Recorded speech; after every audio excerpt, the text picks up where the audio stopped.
But that doesn't mean that they can't be good-hearted people. And you're a parent. Yeah. I know. That's what I'm saying. I know. We're applying for the school. We're doing the school thing right now. Oh, boy. What are your feelings on private versus public? Going into it, I was... We're recording, by the way. Oh, okay, great.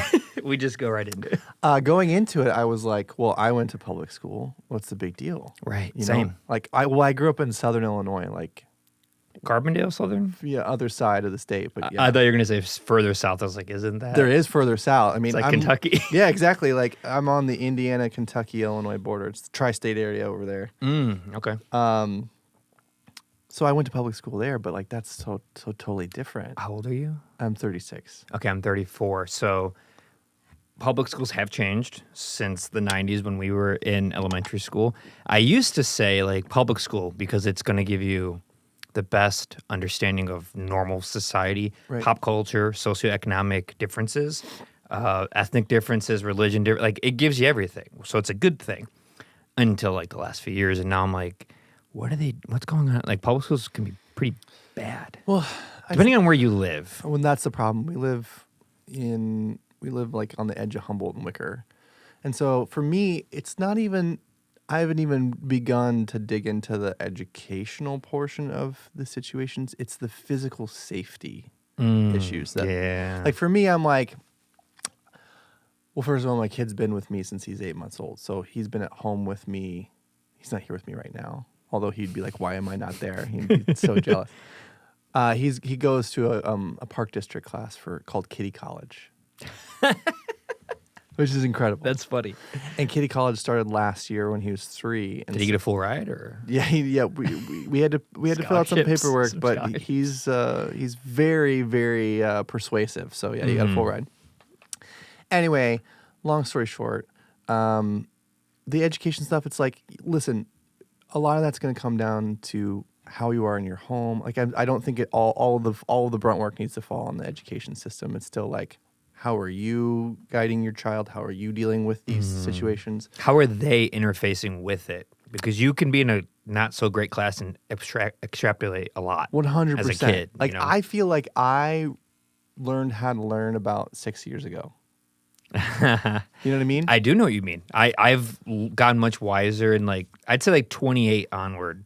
I was like, oh, I should have been doing this the whole time. I learned how to learn when I got a library card.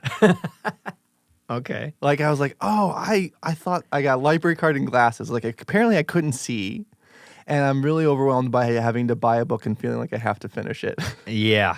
So now that I can see and I can quit a book midway if I want to, it's just like voraciously just reading all sorts of stuff. But anyway, I was like, definitely public school's totally fine, but it's the safety thing that's like the big question mark for me. We like the schools that we live by that he would go to, I've seen like first graders physically like in fist fights. You know, I'm just like, my kid, I can't do that. There's gunshots from parents outside of these places. Like it's just, Yeah.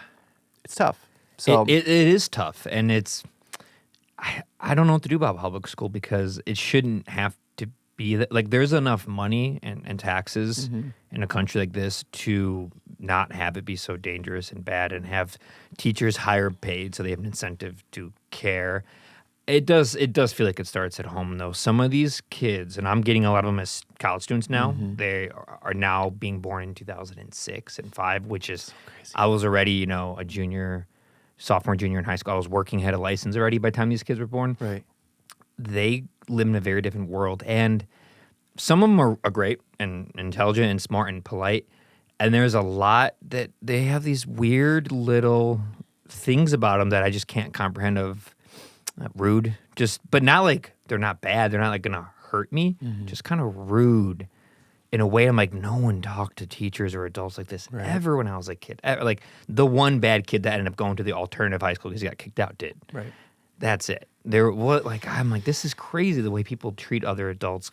Kids putting up their feet on the desk in college. Yeah. Like, and a lot of their logic is, I pay to be here. Yeah. So I can like behave. I could be on my phone the whole class. Like, I pay to be here. And I'm like, you do, but that's not how the world works. We all pay for everything. It doesn't mean I paid a lot to become a professor here doesn't mean I'm going to do whatever I want. Like, you can't think like that. It's either the way that the world doesn't work or it's the way that the world is going to work. Yeah. Right? Like, that's the only other choice is that this next generation, I mean, this is like the old man begets younger child. Like, Yeah. this is the plight of like all kids these days, right? But it's like either we care too much or they care not enough. You know, it's such a hard place to figure out. Yeah. Of like either the way that you want to interact with the world is going to be that the way that the world ends up being, because you're going to now be the 30-plus-year-old who's got your feet up on your desk because what does it matter because I paid to be here. Like, it's hard to look down on the entitlement and be like, you're being entitled. Yeah. Right? Because they are from our perspective, but also then the other perspective is like, are you comfortable? Yeah. So your feet are, I mean, like, are you learning? That's the thing. Are you it's hard to tell educating if yourself? if they're getting distracted by their own Right. comfortableness. Right. I think a lot of them are, because I know I see the data. There's tests and there's projects and there's attendance and there's anecdotal things of like how often do they cooperate and speak. And I have all the data and I could tell like where it's going. And I've had these conversations with other educators. And like right now, a good friend of mine is teaching in Pilsen. And he's getting a lot of the immigrants from Venezuela and Colombia. And it's really bad.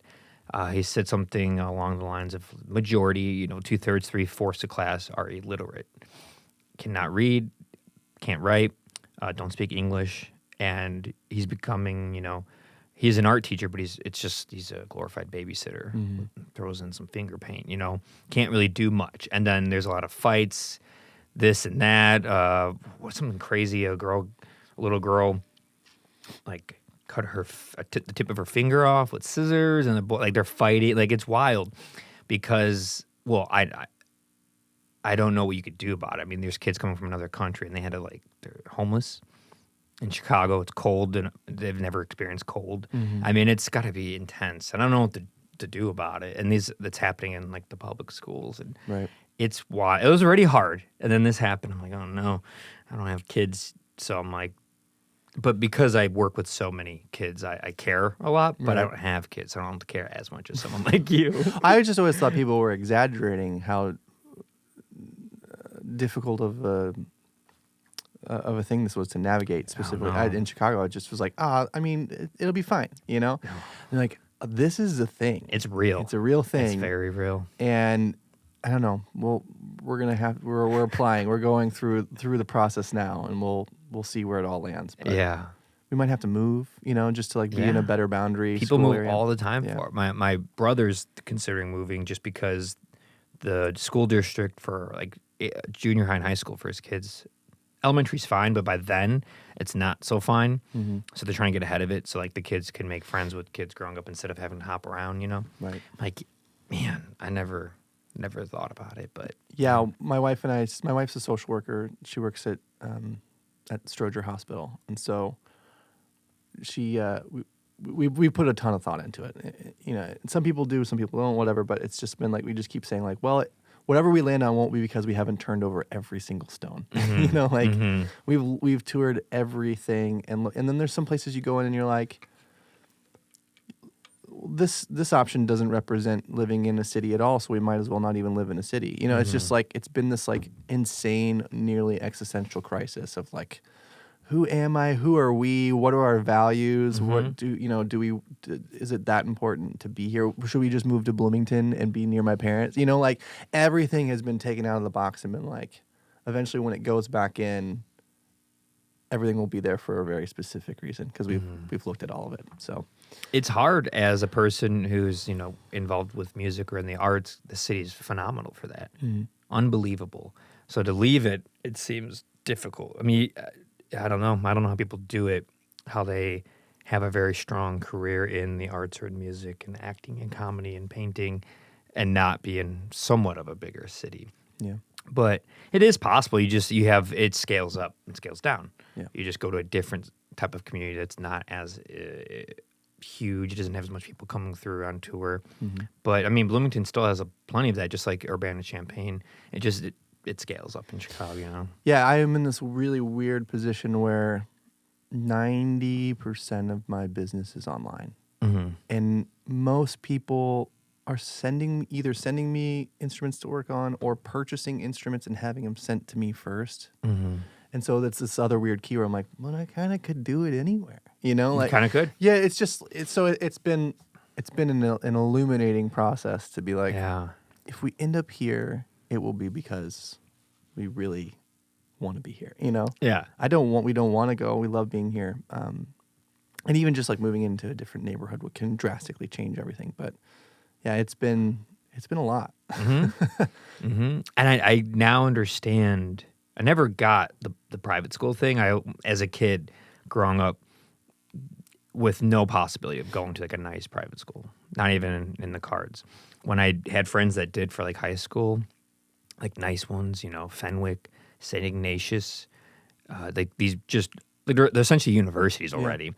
I always had the wrong view of it, a nasty taste in my mouth, like oh, spoiled rich kid. Like how could you not? Everyone thinks it, Right? And now I'm like, oh, that's pretty smart. If you could, if you could afford, you know, 15, 20 grand a year, which is essentially going to a university for high school, then I mean, more power to you. Because the people I know that went to those schools, their education was so good. Right.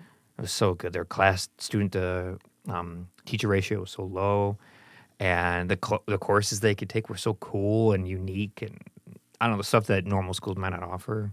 Right. Yeah. Yeah. That's the threshold we're at. Where it's like, do we invest in our son learning how to learn before 30?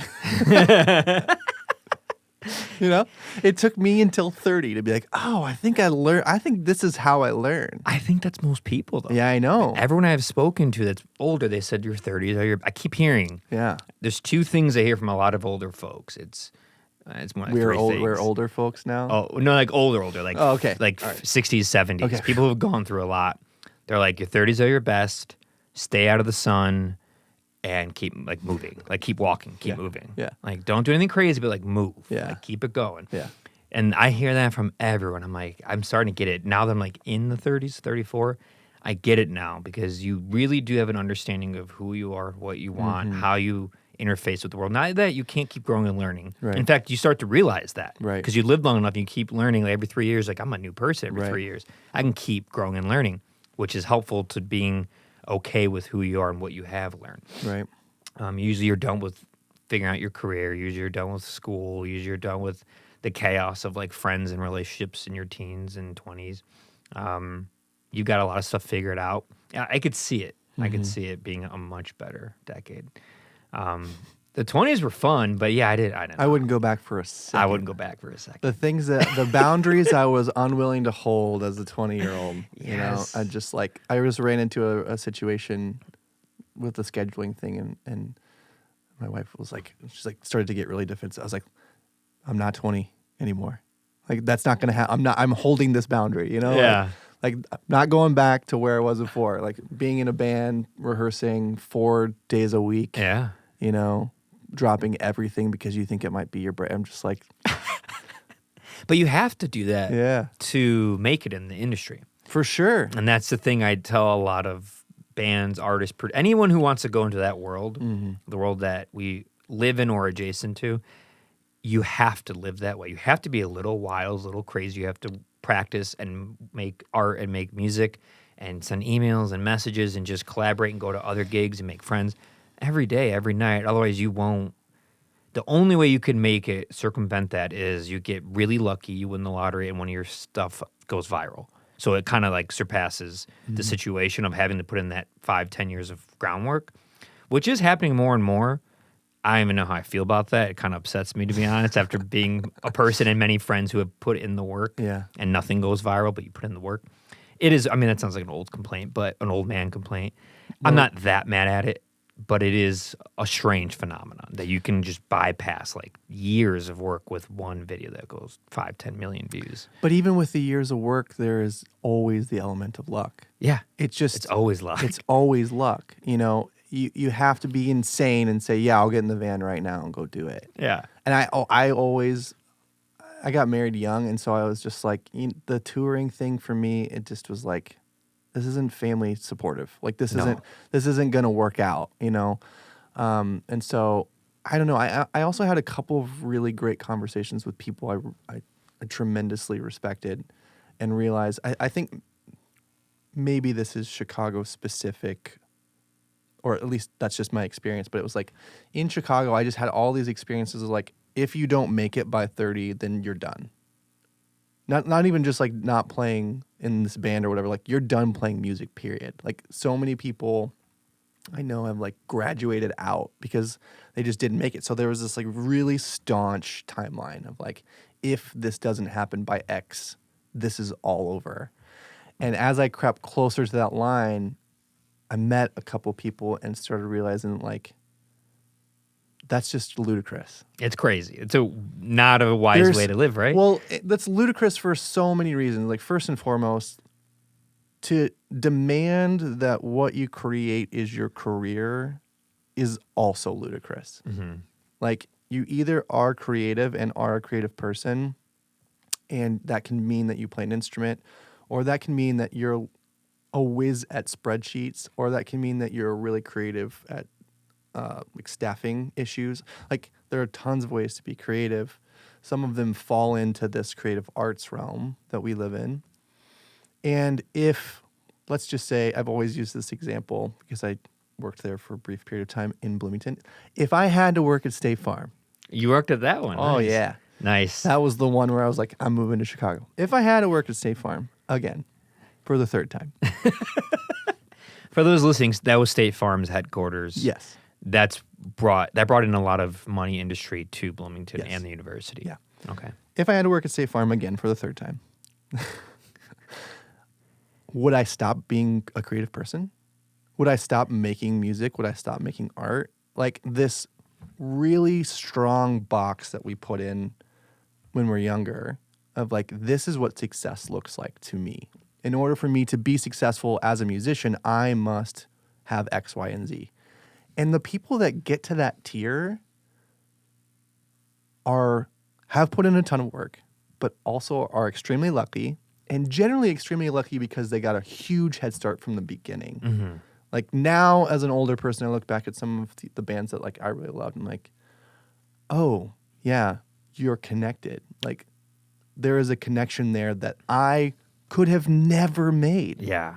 There's a financial component to it that wasn't there, you know? So much.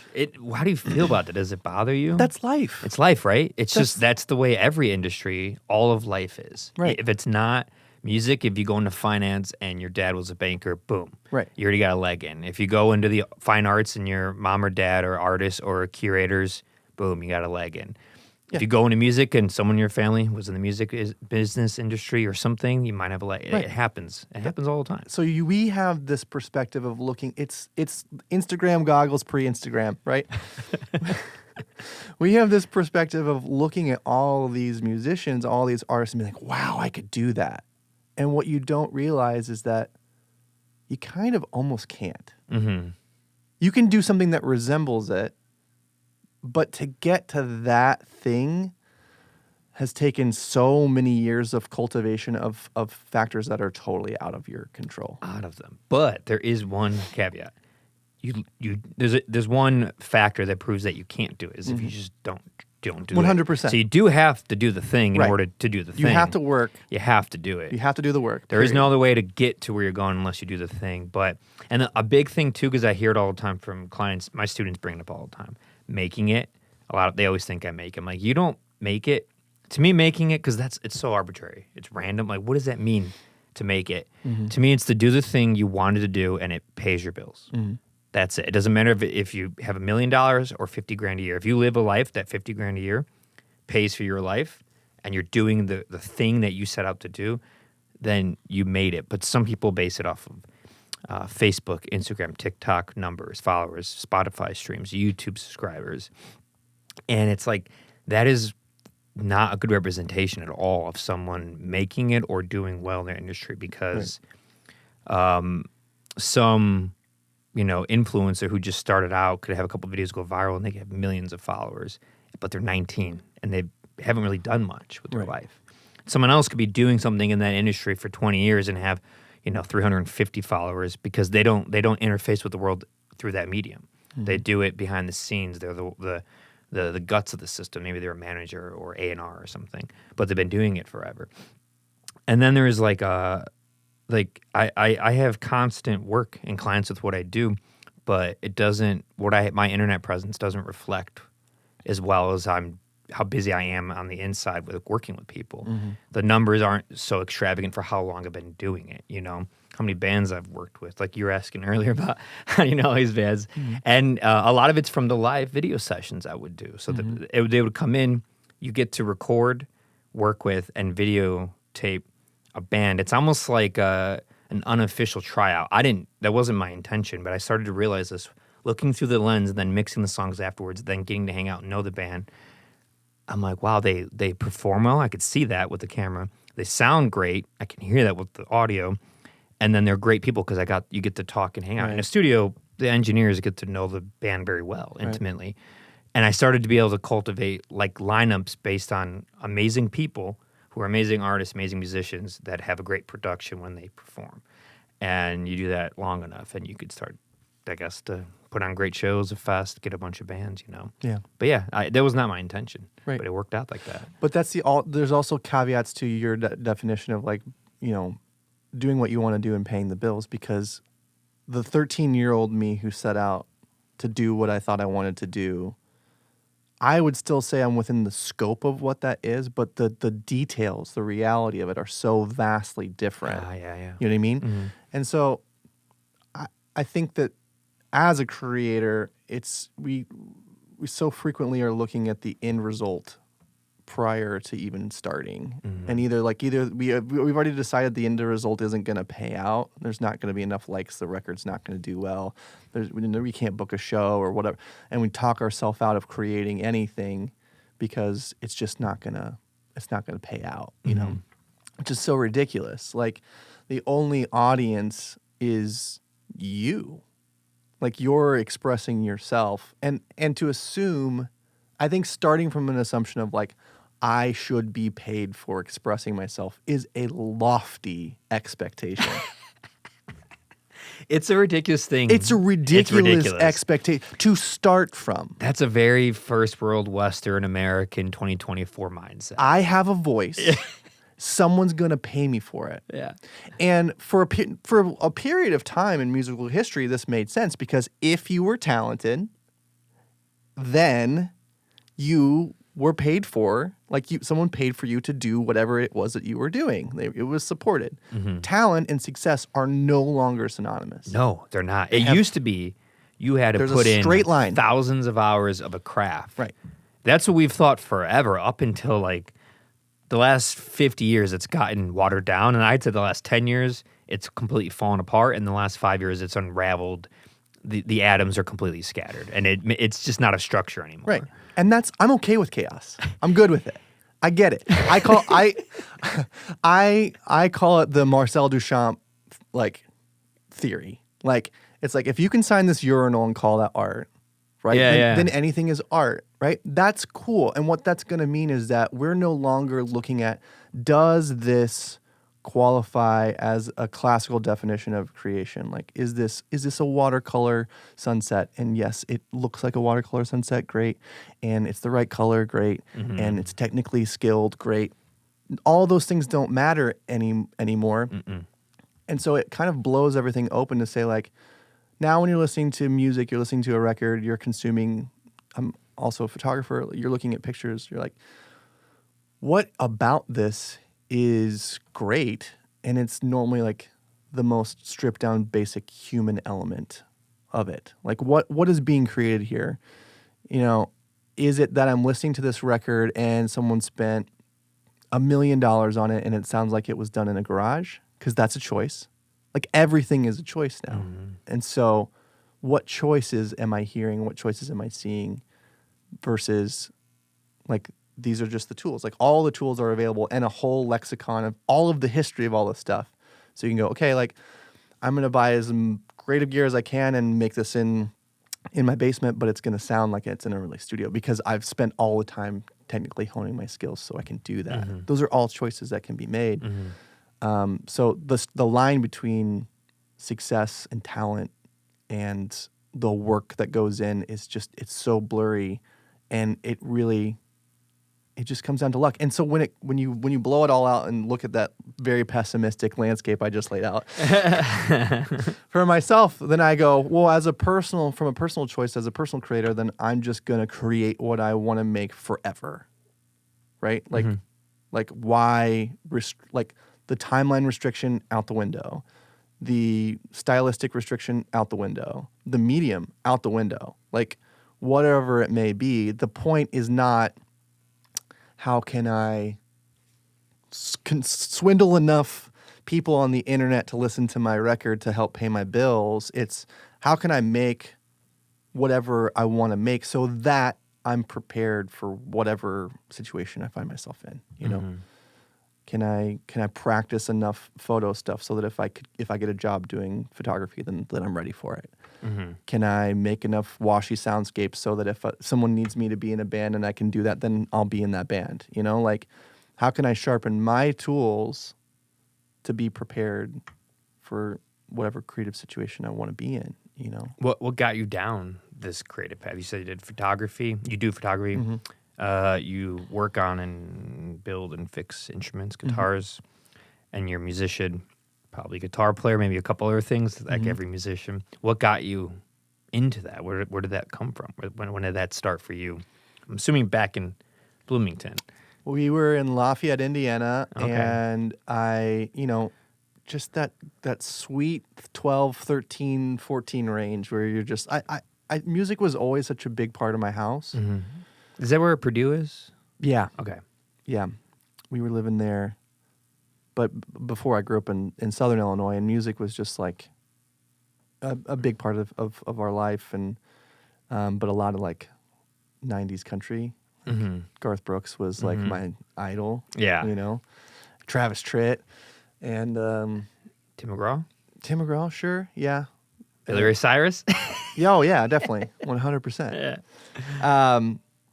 So it was just always around, and I even remember as a kid just like singing harmonies, singing along but not singing with the main melody. Something that I realized later in life. But then 13-year-olds don't like to be social all the time. Like lots of stuff's going on in your life, and so that was just like a time where I had a guitar and I gravitated towards it, and I was just listening to terrible pop punk, just like watery pop punk, just like Blink-182, and I saw Blink-182 play on MTV, and I was like, I got to do that. Was it like I have to do for it. the state stuff, like that kind of? It was a live performance at like spring break, whatever. Yeah, it was probably like What's My Age Again and all the small things, like that kind of era. And I just was like, whatever that is, I want to do that. That band, I don't think they fully understand how many boys and girls they got into playing guitar. Yeah. In from 99 to 2005. Because they made it fun. Yeah. And simple. First of all, the music's simple, so it's easy to Right. learn. It's some of the most simple music ever. And easy to digest, 2-minute songs, goofy, funny, then there's heartbreak stuff. Yeah. And it's pop punk. Yeah. And it was everywhere. Yeah. It was just in your face everywhere. So all the first songs I learned were Blink-182 songs. Yeah. Like on Ultimate Guitar Tabs on the internet. Yeah. It was it's still kind of to this day the only thing that I really have dedicated that much time to. I mean, I've done it more than 50% of my life has been playing guitar. What was your first guitar? I had a Harmony. Nice. That was built, like my grandmother bought it from a Sears catalog, but not like golden era 50s, 60s Harmony. Like, we're talking about like late 90s, Yeah. and I still have it. But it's like it sat under my bed for a while. I don't know if I circled it and was like, I really want this or what, but she purchased it, and then eventually one day I just was like, I gotta figure out how to play this thing. And my parents were like, you just kept playing Damn It by Blink-182 until you could play it. Like that, it's so hard for adults to understand what it takes to play an instrument because you have to suck so bad. for so long. But why was it okay when you were 12, 13, 14? I don't care. I didn't care at all. I would same song, Yeah. 14 years old, just dun, dun, dun, Yeah. dun, dun, dun, and just like messing up, and you're just like, you don't care. You got to smile. You're getting better. Now, if I had to, like, when I learn stuff now, you learn it faster when you've been playing for 20 years, but you still have to learn things. You just learn it quickly. But I get frustrated so much quicker. Right. Like instantly, if I can't play a riff, I'm like, what the heck? Like I could do this. Back then, you had hours in your bedroom, didn't care at all. But imagine if you had to learn how to juggle while walking on stilts. Yeah. You would be awful at it. Yeah. You would be terrible at it. Yeah. And the problem, it's the same thing as about putting these crazy boundaries around what you create and how you create. The older you get, the more you have to have a guaranteed result. Mm-hmm. Like, you know, I've run a business for now 3 years while taking care of mostly fully a child. That means whatever 10 minutes I have got to pay out because I have 10 minutes. Mm-hmm. If that means I'm looking at 10 orders and I know that I can pack 10 orders in 10 minutes because it's what I have and it's what I got to do. You know, like early on in the business, it was like I'm waking up at 5. I'm answering all my emails. I'm packing these orders. I'm taking them to the 24-hour grocery store that has a post office in it so I can mail them out, and then I can be on dad duty and we can go to the park. You know, you have this like built-in like I have to succeed at all of the things that I set my mind to, and it has to be kind of immediate. When you're 13, you're like I'm doing it. Like even poorly, you're like, I'm connected to this, even though doesn't sound great. I never once thought like, wow, I sound awful. It didn't cross my mind. No, you didn't. No. I just like, this is cool. I'm doing it. You also don't know what this means yet. You don't know time. Right. You don't have a good idea of time. You don't understand that like doing this for hours is a long time. When you're triple that age pretty much at this point, and it's like, no, you understand. Right. If someone's like, you're gonna have to play violin. Do you play violin? No. You have to learn violin, and you're gonna have to like get proficient in like 6 months. You'd be like, crap. Like you already know, like I'm gonna do 10 hours a day to do that. Like this is not easy. Right. And yeah, when you're a kid, you just don't care about that stuff at all. You have no idea, no perception of it. But it must be more difficult now that what you said, where you have to have a timeline and get something back on it because of social media. Kids probably get exposed to that mentality now at 13, when we used to not understand it. There was no concept of that when you were 13. Now there is, and it's definitely not good. Yeah. It's not good to do that to people. You should not get exposed to the world in the way that people get exposed at a young age now.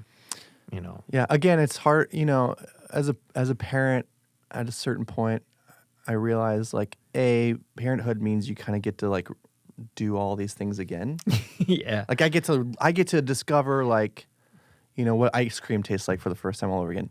Like from a secondary perspective. Yeah. You know, like it's really cool. Like you get just to watch I get to see what it's like to ride a bike for the first time. Like I don't remember doing it as a kid, but now I get to remember what it kind of looks like, you know? But you also, as a parent, you kind of realize that like at a certain point, like any advice I can give is completely outdated and irrelevant because you're living a life that I didn't live. I'm giving you advice based on something that I experienced, let's say at 13, that was only conditional at the time that I was 13. You'll never be 13 when I'm 13, right? Whatever your life is at that period of time and the circumstances around it are so massively different. And so who knows? Maybe whatever weird overload we're all going through by only seeing like the best of everybody's day in life, like changes things in a positive way. I'm not going to count it out just yet. I wish. I do think that the immediate result, you go, wow, that's a really complicated thing to like put on people. But I believe that, like I have 2 younger brothers, one that's 20, almost 21, and one that's 16, 17. And so I get to see like their generation and the way that they handle and deal with some things that I'm just like, wow, you guys are so much nicer to kids than kids were my age. You know, like I kind of fully believe in this weird. I'm a pessimist, but also an optimist, in the sense that like I kind of think that we're always just on this track of things getting better. And so there'll be a tip. I think there will be a tipping point where people like they move away from those formats because they see through it. Like that, it'll be what Facebook is. You know, it'd be like this is. But it might just move on to the next thing. 100%. TikTok came in, and but I just think at a took certain over. point we're gonna have to figure out what these things mean, because you know I've done a lot of personal discovery over the past 3 or 4 years, and the hardest addiction is that. Oh yeah, 100%. oh yeah. I'll find myself just like grabbing my leg, Phantom feels. and I'll be having fun. I'll be out and Yeah. about. I will be. I go on like a morning hike every morning, and I'll still like. There's no need to be on my phone. Like Right. I'm listening to music or a podcast. There's no need to like check it. I'm outside, and I'll still like grab my phone. Just to like look at the time, even though I know exactly how long I've been doing this for years, I know exactly how long it takes. Right. I know where I am and how many miles it's been. I don't need to do it, but you Right. can't Help help it. The only times I don't usually is like around visiting family or usually like family stuff. Yeah. Because I'm like I'm only seeing them for one night out of town. I have no obligation to anything, so I just like throw the phone on the bed and walk away. Right. Other than that, it's hard. It's extremely hard, especially if you work from it. Yeah. When you work from it and your job is to make content, to post on it, and you message through it and you email through it and all that, it is very difficult. Very, very difficult. I've found that the do not disturb function has been amazing. Oh, I used to not lean into that, and I lean into it every day. I created a profile where like only my wife can get a hold of me. Nice. You know, and it's just like, because again, like it's so strange, like spending all day with a child. And it's such an enlightening experience. I highly recommend it for lots of reasons, but I also don't recommend it for lots of other reasons. But What's the biggest reason in each category? Why you would recommend it and why you wouldn't? Just the top reasons. It doesn't have to be number one, just top big reasons you could think of. I think there's so much. This is for having a kid. Yeah. I think Okay. there's so much zen in being around kids. Mm-hmm. There's so, especially as a creator, there's so much to learn from that. Like, you know, every major religion is like childlike mind, like all these things. And you're like, what does that mean? And then you really get in that world and you're like, oh, you are 100% here. Mm-hmm. You know, we're playing emergency vehicles for the 75th time today. Like we're What does that mean? We're playing fire trucks. Like Okay. my son loves fire trucks. So you're just like playing rescues all day long. It's just like rescue missions. We're building fire garages, like crazy stuff with these magnetiles and stuff.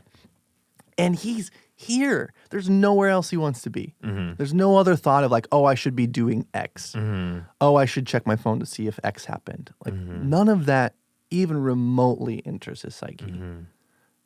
That's incredible. And I miss that. you know, and again, like the notion that like from the other side, like that I get to now experience all of these things again, right? Like, and have the opportunity to recreate or rewrite some narratives. There's all sorts of generational stuff that can be undone or redone. Like, again, it's like listening to a record. Everything's a choice. Like, you can either pretend that like, well, yeah, like this is how I was raised, and so this is how you're going to be raised, or you can stop and go, maybe that's not how I want to do it. Mm-hmm. You know, maybe that wasn't the best way, or maybe that is the best way, and this is why, and I didn't understand it before. It brings into light so many different circumstances that maybe you judged as a child the way your parents acted, and you get into it and you go, wow, I just said the exact same thing. Mm-hmm. And now I understand why you said that, you know? Mm-hmm. It's a trippy ride. Yeah. It's a trippy ride.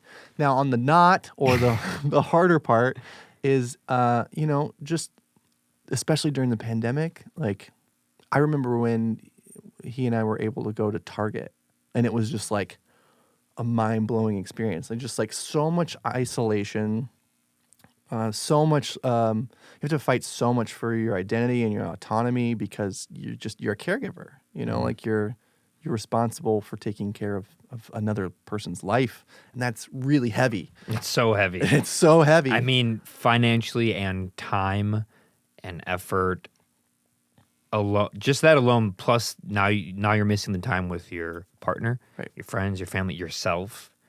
So yeah, time and money seems to be the biggest. But the money thing is such a slippery thing. Like I took a job as a director. I left the place I was working. I took a job as a director of operations for this company, and and Walter was 6-7 months old, and it was going to be $30,000 to keep him in daycare. And I was like, this is crazy. I am going to bring home such a little amount of money after this and miss my child's childhood completely just to pay somebody else to raise my kid. Mm-hmm. Like, why don't I, on a Friday, I was like, I'm going to quit my job and start my own business, and then I'll also be childcare. Mm-hmm. Like, because once he goes to school, once he's in the school system, like you're in the system, unless you're going to do homeschool or whatever. But like, then you're taking summer vacations when everyone's taking summer vacations. Like up until this 4 and 5 range, there's so much flexibility, and like I was able to like slowly start this business, which makes very small amounts of money for me. But it didn't matter because just being home represented such a large portion of finance saved, but then also just reinvesting that in time spent. You know, like it's why traditionally for a long time, mostly women, moms, have stayed home because you save all that money on the caregiving. They get all that great quality person to person family time, growth, connection, and I mean, you save money in other ways. You want to commute to work, gas, all those lunches, all these little things. If you're really wise, you'd be amazed how much you could save money. And a big thing I've noticed after my brother has 2 kids, and I've been around a lot of kids my whole life, kids don't understand anything about money. You can give them nothing. They have no idea. Yeah. You don't even really you don't fully understand it really until like after high school. You'll notice it in high school, but it takes working, college, adulthood, and perspective and traveling to understand like, oh, I didn't have money growing up. Yeah. Like I didn't get it. Like I always knew like I don't have as much as them, but you don't understand it when you're 10. Right. Especially when you're a child. Right. So you don't have to give them, like, don't give them all this crap. They don't need all this money. They don't need the best. Who cares if they get hand-me-downs from like, they don't understand the difference between Nordstrom and a cousin's old T-shirt. They have no idea. Or a toy from Salvation Army that's $3 that would have been $20. Yeah. It's just like there's all sorts of crafty ways to navigate it. But the negative side, the difficult side is just a lot. But then it also kind of rolls back into a positive, like a lot of self-work, a lot of looking at habits to make sure that they serve me or our family. You know, again, it's just like everything's coming out of the box, right? Like I'm here with you, and it's snowing and it's -10 out, you know, like, and we're not going anywhere. I can either lose my mind, right? Or figure out some healthy ways to process this. And I think that, you know, that work without like a supportive partner, without good resources, mental resources, without good practices, meditation, yoga, all those types of things. Those are the things that can really bury people and make them feel incredibly overwhelmed. And they still do me with some of those things in places. It's just sometimes you just go, oh my God, like, I just need someone to not touch me for a second, you know? Get off me. So you were really excited to come here today, just to get away. Well, he's in kiddie college right now. He's in kiddie college. He's in a fraternity. Exactly. How old is he? 4? He's 4. Okay. Yeah. He's in the We Can Pee Without Help fraternity. Yes. Yeah. Oh yeah. Great. Yeah. He can definitely pee without help. That's fun. I can too. Can you believe it? It's hard to believe. So you got into. Can we talk about your guitar or your business that you do? I suppose. Yeah. Let's talk about it. That's more like what I wanted. It's funny, we've been talking for a bit, 45 minutes, and we haven't gotten to it yet. I know. This is going to be a 5-part series. I'm a new resident. Let's talk. Tell everyone what the name is, what you do, how it started. Yeah. So I started a company called Black Bobbin. Why that name, by the way? Sure. It was on a list of 3. So I literally came home on Friday night and was like, I got to quit this job. Like I can't do this. I'm gonna completely miss this kid's childhood, and that's gonna suck. So Friday night, came home. Saturday morning, pulled out my phone, wrote out 3 names, and Black Bobbin was one of them. I worked at Chicago Music Exchange for 7 years ish, kind of in multi different or multitude of different facets. Started in a product photography realm, and then marketing photography, and moved into sales, and then sales management. And by the time I left, I was doing a lot of product development with the buyer, and I specialize in one specific type of guitar, which is called a Jazz Master, because that's what I loved, and I really honed my skills there. And without that, like that base, I wouldn't have been able to do what I'm doing. It would have been way more difficult. It's also my favorite guitar. Yeah, it's my main bread and butter. It's only the best guitar. So it was easy. I love mine. It was an easy cart to hitch to because I was like, this is the best. Yeah. And I looked around and realized that everybody else on the sales floor like didn't really care about them. So it was perfect. It was a huge opportunity for me. Like, this is a guitar that I like. It's quirky. There's nuances to it, and I want to dedicate time to learning about it and specializing in it. What years did you work at CME? 13 or 14 until 2020. Okay. I worked with a lot of bands that worked there. Yeah, I saw Favli, which is Dave Piscotti. Shout out Piscotti. What's another one? Another one that played. I'm trying to think. Black Diagonal. Yeah. Diagonal. I worked with Silas. Silas. And Dan Jarvis. Dan Jarvis was the other photographer. Silas. Grandkids. We used to play lots of shows with them. Grandkids. I'm trying to think. Who was another one that worked there? And I must say this before I say what I'm about to say. I love all these bands, and I love everyone I worked with, and I love musicians, and I love instruments, and I love when people get hookups. My whole life is hookups. But man, how much time and effort and money it took me to get my gear, and then I'd work with the bands that worked at CME and got discounts. It did upset me. And not like in a nefarious way. I'm not mad at them. I'm mad at the concept. Yeah, sure. No, I understand. I worked so hard to get American vintage reissue instruments, American instruments, top stuff, Music Man. I mean, you're looking at them. Yeah. On my own, working at UPS, working throwing odd and jobs. destroying other people's guitars. Oh, I loved it. I loved it. It was kind of like, it's kind of like the robber robs the bank. Go, don't worry, the government has insurance on this. Yeah. It's not your money. Yeah. It's the same thing like APS will pay for this. Screw that. No, when I would find out someone got like a cool instrument, like, it was like 40, 50% off. I'm like, are you? Yeah. So I don't know. It's something I work on, because when you don't get hookups on like stuff that really costs a lot of money in your whole life, and people do because of nepotism, because of whatever, you're like, this isn't. It gives you a good crash course on how like life isn't fair. Yeah. It's just not. Oh, yeah. But you got to find your own version of getting hookups, and I get it in so many ways. And you could also go work there and get paid significantly less than what you work at UPS. And that's the reason you're getting 40% off, is because you can barely survive on the salary. UPS didn't have discounts. We didn't get. No, I'm saying I know as a joke. We didn't get any packages half off. You didn't get any shipping to oh, man. Yeah, you're right. You could go work and make $30,000 as a product photographer per year, and you're just like, I'm going to take 30% off. What were some of the discount scales? I don't know. I never remember any of that. The barrier for which one got a deal, which was like, you got to ask the sales manager, which is this guy, George Contreras, who was like, he still is just the coolest dude. And so George would go, okay, yep, okay, this is the price I can do. But when I was a customer there, it just was like, we'll give you the good guy discount, which was like 10%. Like, here's sales tax off, right? But it's always crazy to me, like as a salesperson, like the things that people expected. Like, oh, I know you can give me 30% off. Like, I'm like, oh my gosh. Like clients? Yeah, customers. Everyday customers? Customers just demanding. Like, really? Yeah, brutal. You don't go to a place like that unless you could afford those things. You do go to a place like that. Yeah. So anyway. I would only ever go there to mess around with stuff I can't afford. Yeah, I would go to the high end, like $5-10 per guitar. Like, I'm gonna play that because I'm never gonna get that. Yeah. So I should have fun with it. To be fair, my first experience at CME, I was working at State Farm for the second time. Yeah. What up, State Farm? This message is not 3 different pensions? is not brought to you by 3 different pensions. I got IRAs all over the place, dude. I can't even keep them straight, and they have been undisturbed for many years.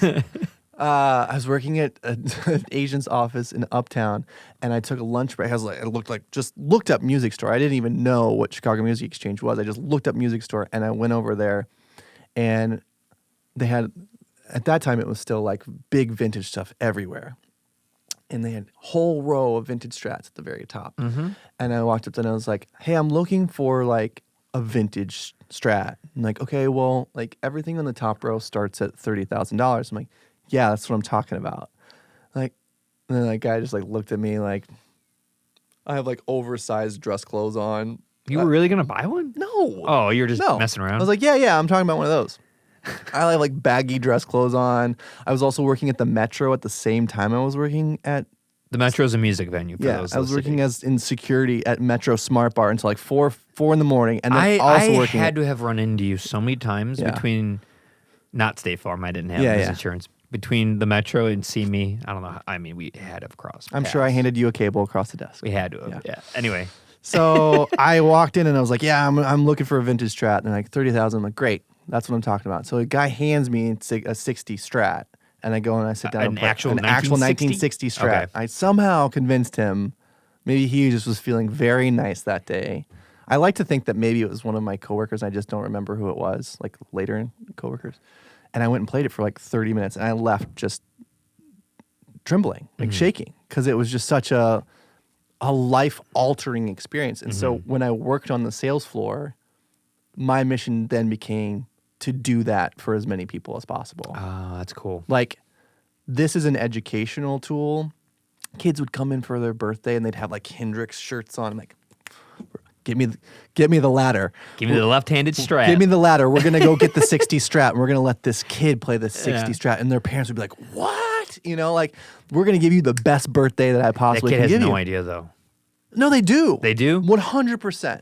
Fully they can grasp? 100%. Like what that means they have a I 53-year-old guitar that's worth 30 I grand? really do. I mean, Well, they can't grasp what $30,000 is. Right. That's one thing they can't fathom. right, but they can grasp that this is something special. Yeah. This is a connection to. It's worth a lot. They can get that. Right.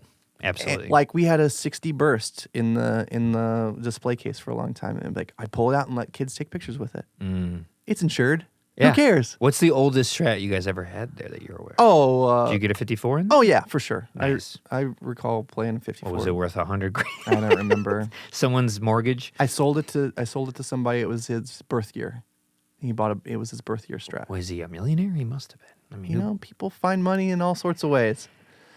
I love millionaires that are passive musicians because they'll just have like, 200 grand in guitars on their wall, and you're just like they don't even care. They don't play them. That But means those nothing. are the guys that allow you to give great discounts to the kids that are playing. It's all the food chain. Yes, You know, it's yes. like, great. I gotta sell to the blues lawyers. I understand. I can convince you into this Les Paul you're already convinced into.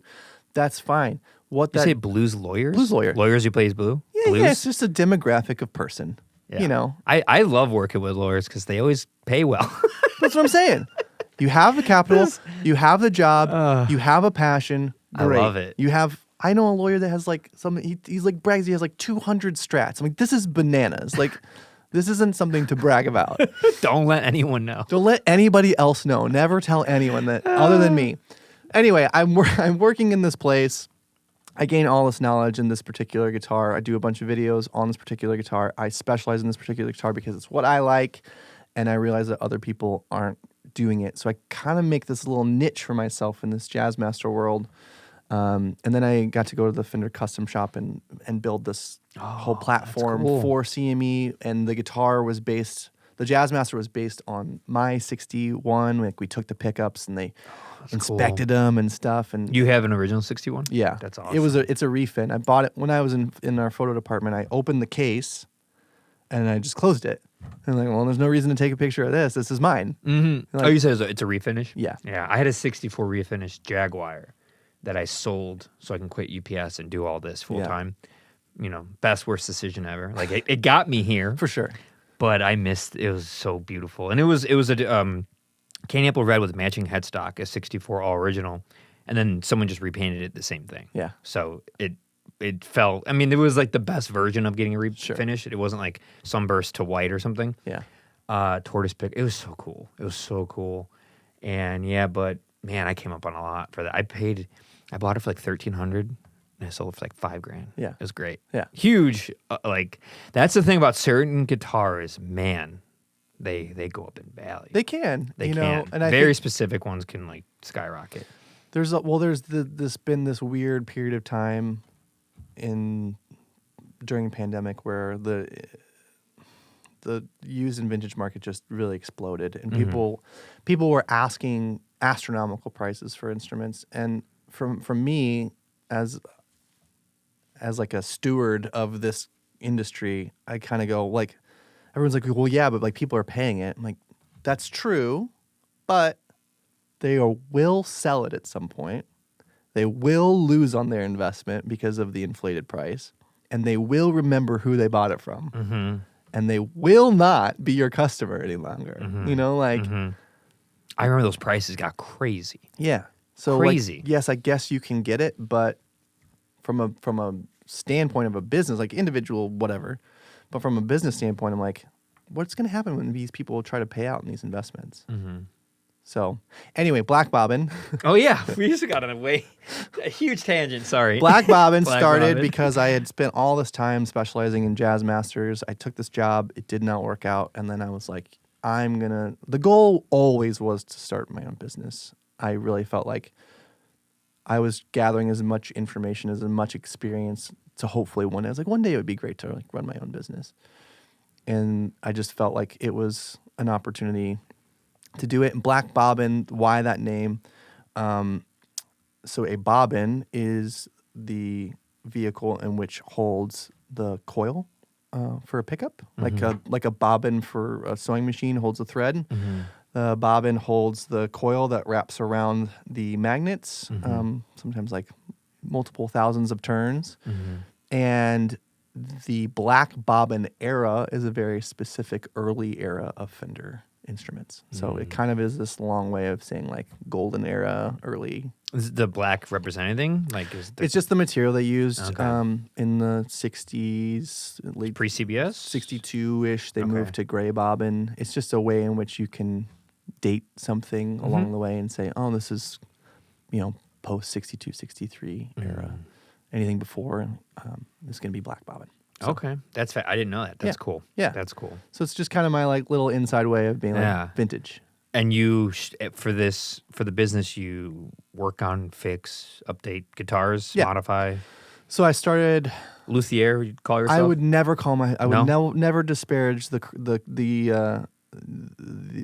craft that is luthier, because I'm not that yet. Okay. I would call myself a technician, Okay. although I'm trying to learn more luthier skills. I spent a lot of time just like hanging around the repair shop. Mm-hmm. Customer comes in at see me like, hey, like I like this guitar, but the action's a little high. So you hang out down there and you talk with the guys who are doing the work, and Yeah. really absorbed a lot from just kind of being around that environment. Mm-hmm. Had to like solder some sets of pickups in for like this Chicago special that came in and had the wrong pickup. Like I just like kind of learned by doing. Yeah. Set up a lot of mastery bridges at the sales counter. I'm I like, got one. You gotta get one. I was like, I'm going to discount the cost of this guitar and sell you this bridge full price, but I'll take it out of the guitar and I'm going to install it for you before you leave, because you have to have it. You have to have You it. know. That's the one funny thing about some of the coolest guitars ever made. The Jazzmaster, the Jaguar. We'll give the Mustang some due, but I have a dope January 65 Mustang, but Mustangs are not good guitars. I hate to break it to everyone. They don't They're play. fun. They're fun. They're fine. They're cute. They'll do a thing. They're cool. Everything's a tool. They're not as good as other guitars. Everything's a tool. But I'm glad I have one. It's a great. I can't wait to retire and sell it. No, but They have quirks. The bridges need to be fixed. ugh. You got to put a new bridge on. I mean, you don't have. Here's the other thing. Don't You're going to get- learn quickly with me that nothing means anything. You don't have to. You can get it to a place where it's set up and it totally works. So it's like, but you can modify it and it is better and it does sound different and it does do different things. and never use its tremolo arm. Otherwise, you will be 100%. out of tune 100% of the time. So Which, by the way, I think that even though it's a tremolo arm, but it's really a vibrato because it's changing pitch and not volume. But I love that they have confused generations by calling something a tremolo arm when it's not a tremolo arm. But anyway, that's a whole nother. Right. So I started out in my house, just segue. Yeah. I won't even touch that one. We'll get back to it. We'll get back to it. Just selling. My first launch was coffee, because I eventually want to do like a guitar cafe. It's a coffee shop. And I've been wanting to do that forever. Yeah, you take it. You just do like it. I'm a couple years down the road. You got it. If you come into some finances and you want to do it before, sure. But just like a good, did you ever go to CC Ferns, California Clippers little coffee shop? Mm-mm. California Clipper had a little place called CC Ferns. It was their green room, California Clipper Fern Green, for the shows at night. But during the day, it was a coffee shop, and it just was like a nice, vibey little place. I'm like, I don't need anything huge, just a cool place to hang out that has great guitars. It's hard to do like the small guitar shop without it just being littered with really terrible instruments. Mm-hmm. It's like, so how do you like stay small but also have quality? And so the focus of the business has always been to work with boutique manufacturers to make exclusive products. Mm-hmm. So I work with small companies to make different versions of their pedals, different color versions of their pedals. We did a launch of Jazzmaster pickups with Lawler. That was like our own little tweak on it. So I'm always trying to find ways that I can partner with companies to, not have to compete with other retailers and most times the manufacturers for the customer, because we're all selling exactly the same thing. Mm-hmm. So how do we make something that's a little bit unique? So it gives me a leg up, but also it gives you a new opportunity to have another marketing conversation. Mm-hmm.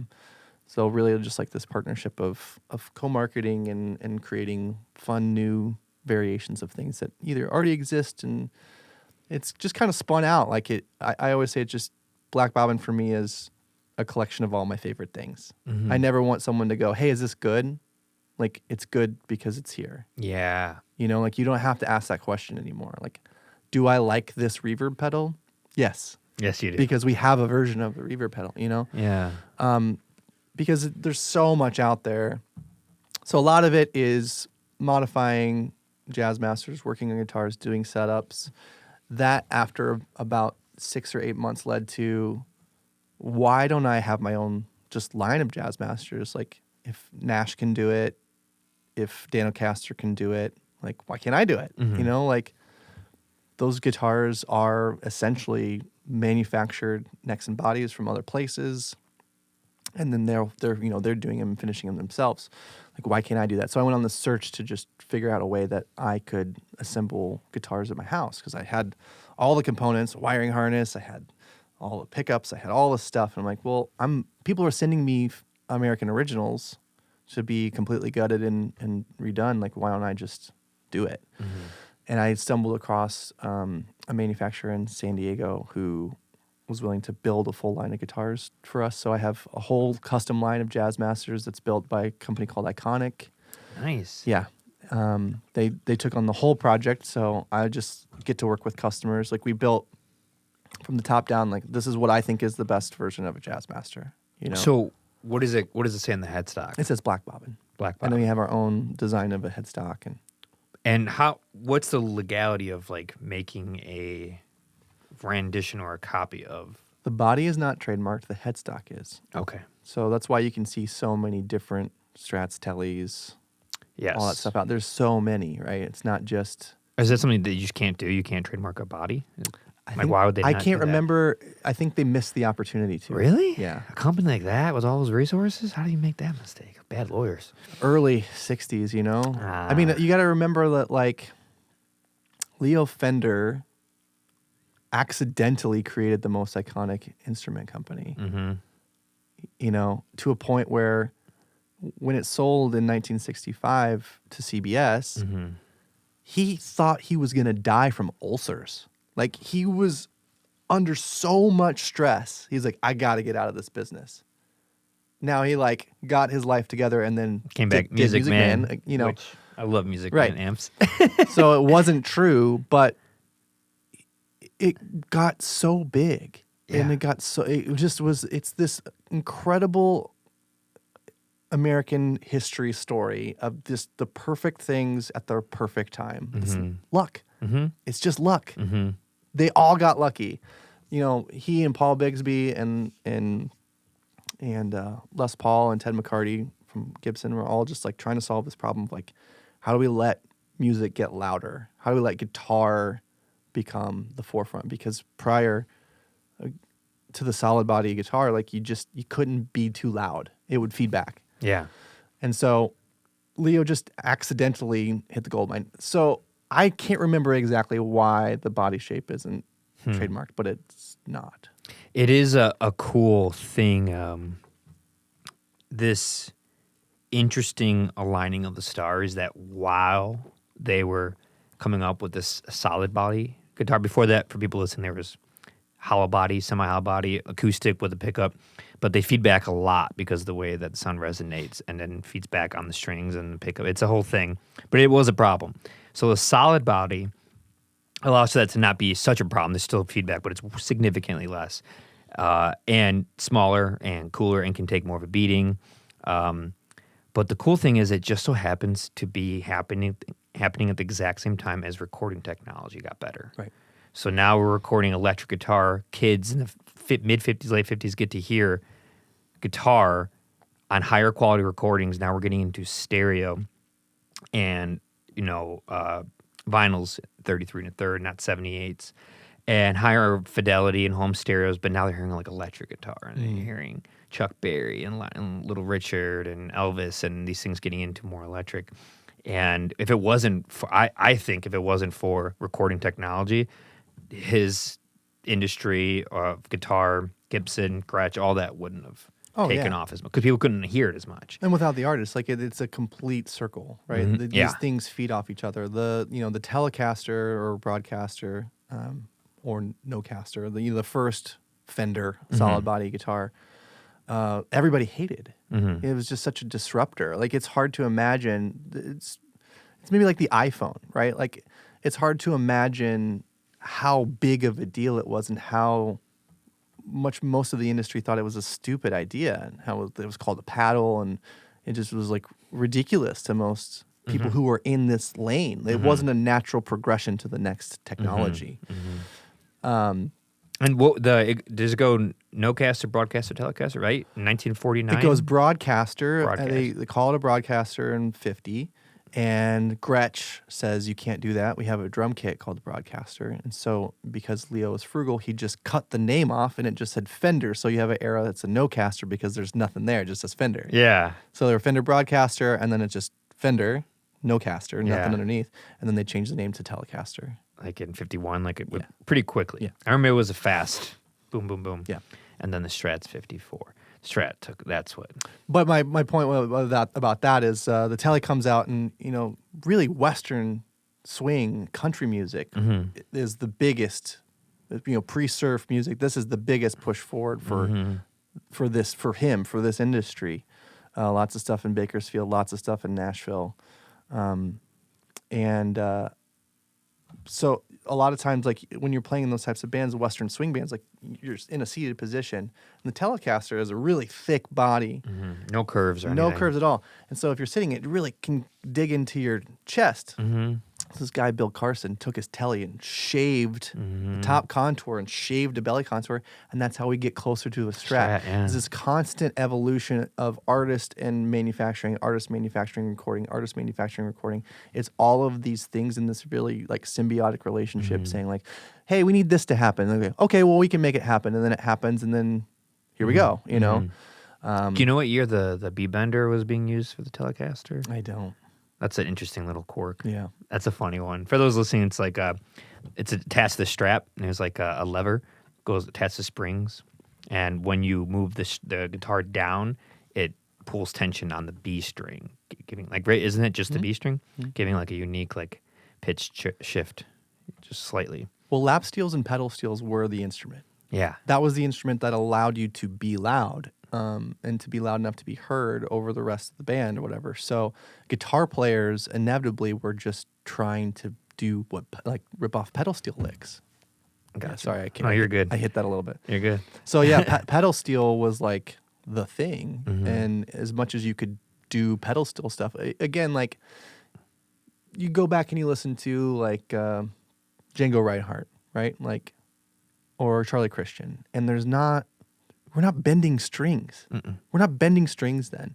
Strings were huge. There was no such thing as a light gauge string up until like the late 60s. Like people were using 13 to 55s. Like they were really super heavy gauge strings. And so what they would do is they'd ditch the low E and then move everything up and put a banjo 10 on so they could bend like pedal steel players. So have you ever listened to Cocaine and Rhinestones? Oh, highly recommend it. Yeah. It's an incredible podcast about 20th century country music. Oh, okay. And the second season's all about George Jones and Tammy Wynette. And it's maybe one of the most impressive pieces of American history I've ever consumed. Oh, wow. What's it called? Cocaine and Rhinestones. Cocaine and Rhinestones. Yeah. All right. That's a fascinating name. But he just goes through all of the Nashville A team, all the players, you know, and what records they were working on, and talks about like how stylistically their influences and stuff, and it's really impressive. But you know, a lot of the pop country stuff was really what was pushing this like technology forward before all of the Hendrixes and Claptons and all that stuff. You know? Yeah. I always think about what you were saying about technology being at the right time with Hendrix. Like, can you imagine Hendrix without stereo?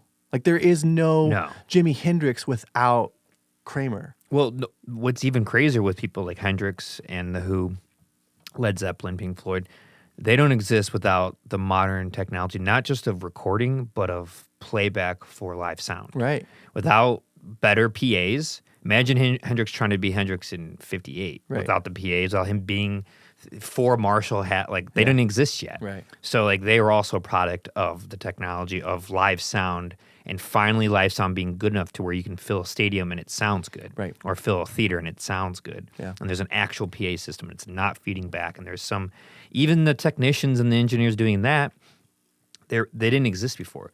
You couldn't hire someone in 1969 to do like live sound for a rock band because it just started. Right. So it's like the engineers of bands in the 50s and 60s, a lot of them were like electrical engineers from like a university, right? Because they knew how to use this complicated gear, right?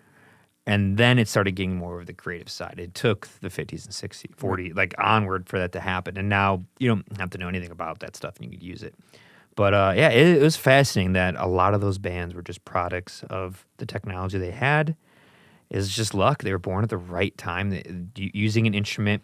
Plenty of people since Hendrix has played the guitar that way, have done weird things, destroyed it, used a bow like Jimmy Page, you know, Sonic used stick and drum sticks and screwdrivers, but because of the technology at the time, it like was, and no one did it before that because they couldn't, because the tech didn't exist. That is mind blowing. Right. It's not that mind blowing now for someone to like play a guitar upside down. Like, people do it all. It's cool, but people do it all the time. It's just, it was 1967 or something, you know? It's a carbon copy of something. Like the way to understand why, you know, Hendrix playing a guitar behind his back is impressive, you have to understand his entire era of being just a guitar in other people's bands, playing like these tough circuits that you'd have to play. Like, there'd be like teeth on the stage from people playing with their teeth to just like not get booed, you know, like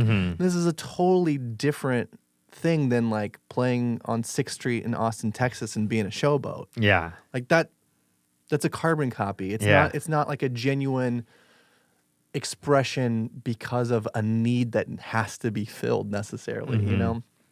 It's tough to understand. There are videos of course I know this because I'm a jazz master crazy person. There's videos of Hendrix playing Jazz Master upside down. And he's like in this backing band, but he's like the star of this backing band. Like, he's just back there just like going wild. What year is this from? 65 or something. Earlier on. Black and white. Because he didn't really play Jazz Masters much. So if it was earlier. He'd play any guitar. Here's the thing. Without Keith Richards' girlfriend, without Linda Richards stealing a Strat from Keith Richards and giving it to Jimi Hendrix, there is no Hendrix experience.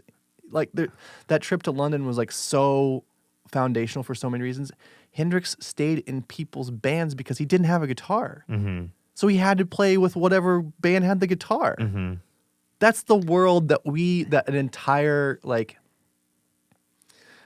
industry of lore has been built on, right? Yeah. Like you have to have this kind of guitar and this kind of amplifier. Like then the marketing gods go to bat and be like, if you don't have this, then you could never be that, you know? Yeah. But the people who built all that did not care one bit. No. They just needed a tool. Mm-hmm. That's what it was. It was an expression tool. It's so funny too. And then because of that, we were talking about it off mic, because of him and people like him, they make the Strat and the Tele so popular, right, that everyone buys them up. They become worth more because they're like the cool thing to have. Mm-hmm. And then the Jazz Masters and Jaguars like fall off, and then the bands in the 80s just completely consume them all. And a band that made Jazz Masters really popular, Dinosaur Jr. Do you ever hear the story about Jay Mascis, how he got the Jazz Master? Because he's notorious. He has his own Jazz Master line. I think it was like 1980, 81, and he was in Massachusetts, and he had a job for the summer. He got a job for the summer because he saw an ad for a Stratocaster for like, $200 or something. Mm-hmm. It was like a 60s one. This is like 1981, I think. So he works all summer, gets the money. He gets like the $200, goes to buy it from the guy, and the guy's like, "Oh, we sold that already." And he's like, "But I have a Jazz Master here for $50 less." And he's like, "I wanted the Strat." He wanted a Strat because he grew up in the '60s looking at Hendrix. Right. And he's like, "Okay, and I guess I'll take that." And he buys it, and bam, you throw him in there with like Thurston Moore and Kevin Shields, and they sold 40 years of Jazz Masters. Yeah. Specifically in the last 15, 20 years, that became so popular because of those bands. And all the bands with them, Swerve Drivers, the Swirlies, all these shoegaze bands made those instruments popular. They made them popular because they were affordable, because they weren't sought after in the 80s anymore. Right. Nobody wanted them. So now everyone can go get a 1960 Jazz Master for $150, which is, even then there was a little bit more money, but that's nothing compared to now. Right. Nothing compared to now. Yeah, I know. It's a cool thing. It is funny how it works, how that happened. The Les Paul is the same story, and that's what I always love. Yeah. Is that the history of the Les Paul really mirrors that sentiment, mm-hmm. just on a larger scale and on a bigger timeline, if you will. But the Les Paul only ran in 58, 59, 60 in Sunburst. Mm-hmm. So only 3 years, right? And then Gibson goes, we're gonna discontinue. This is a total failed experiment. Like Les Paul at the time is kind of an old guy, He represents this like jazz culture that's just not. They're getting killed by the Telecaster, mm-hmm. and just like so they moved to what we now call the SG, but the SG was still called the Les Paul for the first couple of years. What does SG stand for? So Les Paul goes, "You've got to take my name off of this. I hate this guitar." So they changed it to SG, which is solid guitar. Oh my God. But ES, what a name, is electric Spanish. Kind of falls into the nomenclature of Gibson. But so these guitars are discontinued after a pretty short trial of production. And then you have all of these Brits that are just obsessed with American culture. Mm-hmm. And they start buying up these Les Pauls because they're cheap. Mm-hmm. Nobody wants them. They're an old man's guitar. They're boat anchors. They're heavy. It's not. And so you have this whole counterculture of young musicians. They're like, I don't care what it is. I need a guitar. It's made in America. Give it to me. Mm-hmm. And the rest is history. Mm-hmm. When they bring back that version of the Les Paul, is it 67?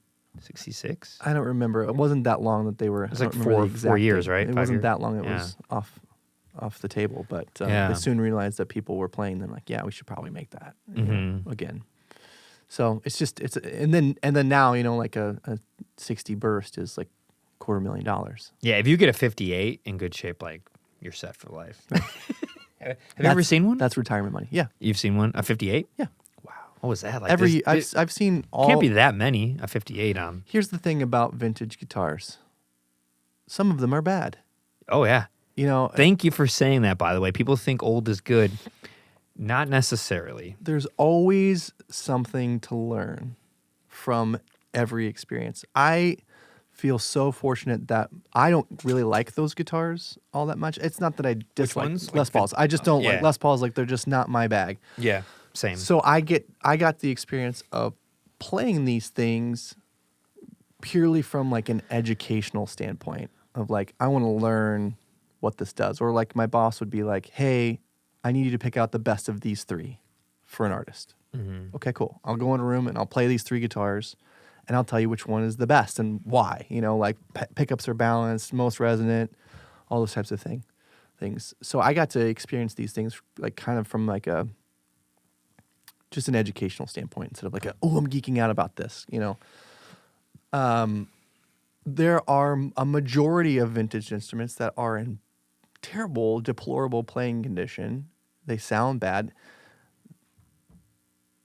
People weren't making these guitars thinking about them the way that we think about things now. It was just a part in a bin. Mm-hmm. And you'd pick up two pickups from a bin, and you'd put these two pickups in there. It's true. My Mustang, we could talk about it at later on, but where I learned a lot about this stuff was at this awesome guitar shop called Hidden Music. John he's been there for 40-something years, knows everything about everything. And I brought my Mustang in there. He took it apart, and he's like, the neck's from January, the body's from February, the pickups are from March. They're all from different parts. Right. Actually, the pickups were from like December 64. They're all from all these different parts or eras. None of them are from the same time at all. And it was fascinating. I never knew that. I mean, this was a while ago, 12 years ago. I had no idea, though. Yeah. So you saying that, I haven't heard someone say that in quite some time. Yeah. Yeah. Like the joke about a Fender is like, if you were there the day that they put it all together and you have watched that guitar every day of your entire life, and every time it went in for service, you watched the technician work on it, then maybe you can say that it's 100% original.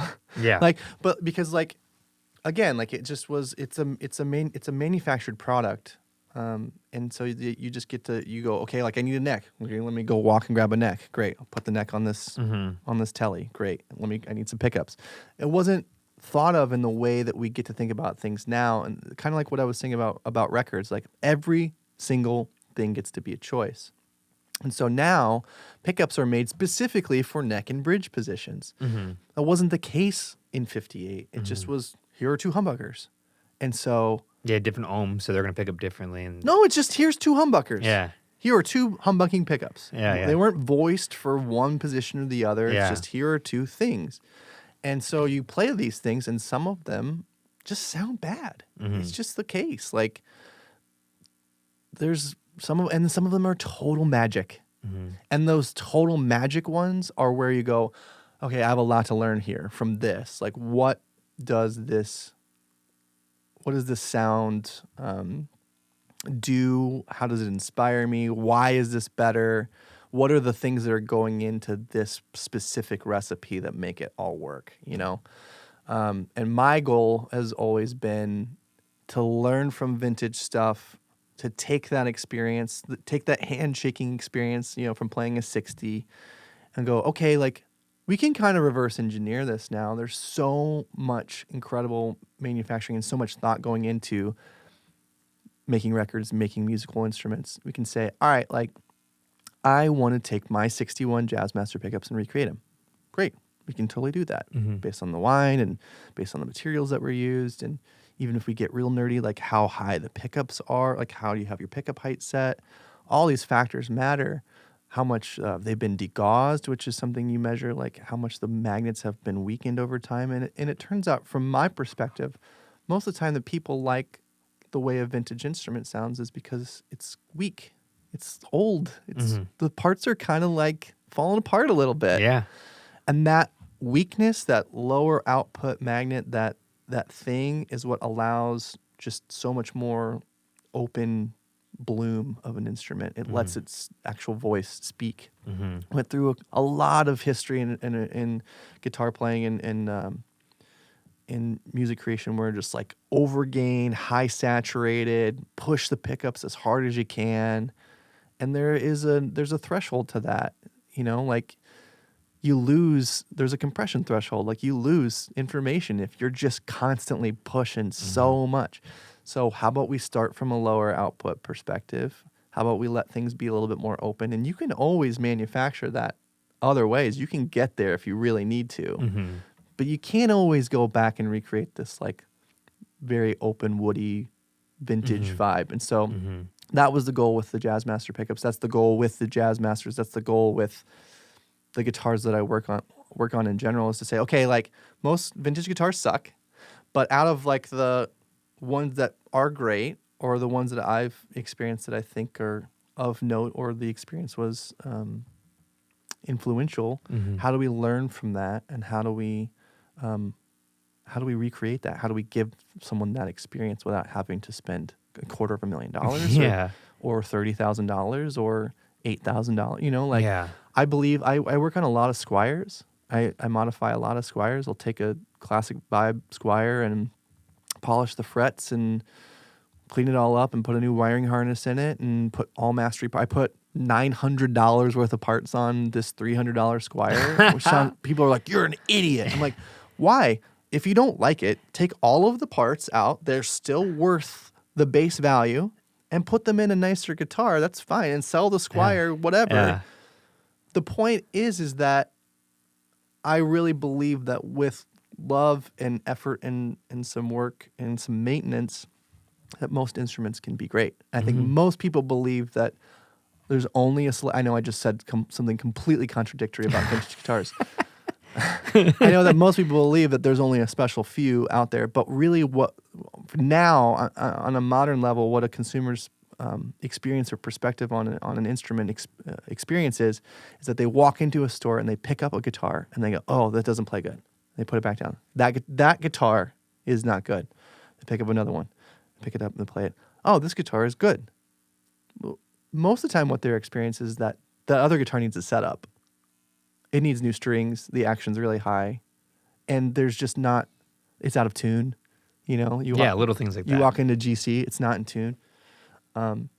So that first touch, that first experience, if you don't have someone guiding you to be like, "Listen, maybe don't discredit this. Give me 5 minutes, Let me tweak this a little bit, and it might actually be the right tool." But that takes a lot of experience to know that as a consumer. Like, yes. I'd know that going in. I wouldn't just be like, "Oh, this guitar sucks." It's like probably X, Y, Z needs done to it, and that's okay. I look down the neck and I go, "Yeah, of course this is playing bad."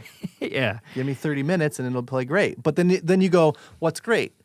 Right? Like, yeah. What is great? Then you go like, "What's the point of all this?" Because if I can make everything, like, I firmly believe there is no such thing as bad sound, right? There's just sound that has different applications or different uses. So anyway, lots of vintage guitars are bad. They need frets. They haven't been maintained well, or they just weren't as thoughtfully created as some of the things that are created now. Yeah, it's just something some schmuck made on the line in 1960. They weren't thinking like, "I want to make sure this guitar is awesome, so in 65 years from now, someone had seen me is happy." Right. They have no idea. It's the same reason why none of our parents took care of their vinyls in the 70s. Right. They didn't know Yeah. that it'd be worth money or people would want them Right. or it'd be cool again. They had no idea. They couldn't understand that. Not to the scope of what it is. No, not even close. My dad had an insane collection, and now he has none. I'm like, what? I wish I could have them. He's like, CDs came out. Right. He's like, and I went to that, and I had a dope CD sound system. It's like, why would you have vinyl when you have a smaller one Right. that is less of a headache to deal with, and it doesn't skip the same way, and you can, it's a better technology for the situation. Right. I get it. And it's the same thing. Old amps, I have some old amps, old guitars. They're cool. They're very cool. They're cool for so many reasons. Sometimes you hold a guitar that's 60 years old, you think of who played this, what it's gone through. But they're also a product of the technology of that time, especially amps. I have some old amps. I love them. But, man, I only ever play any gig or anything with new amps because they're more reliable. Sure.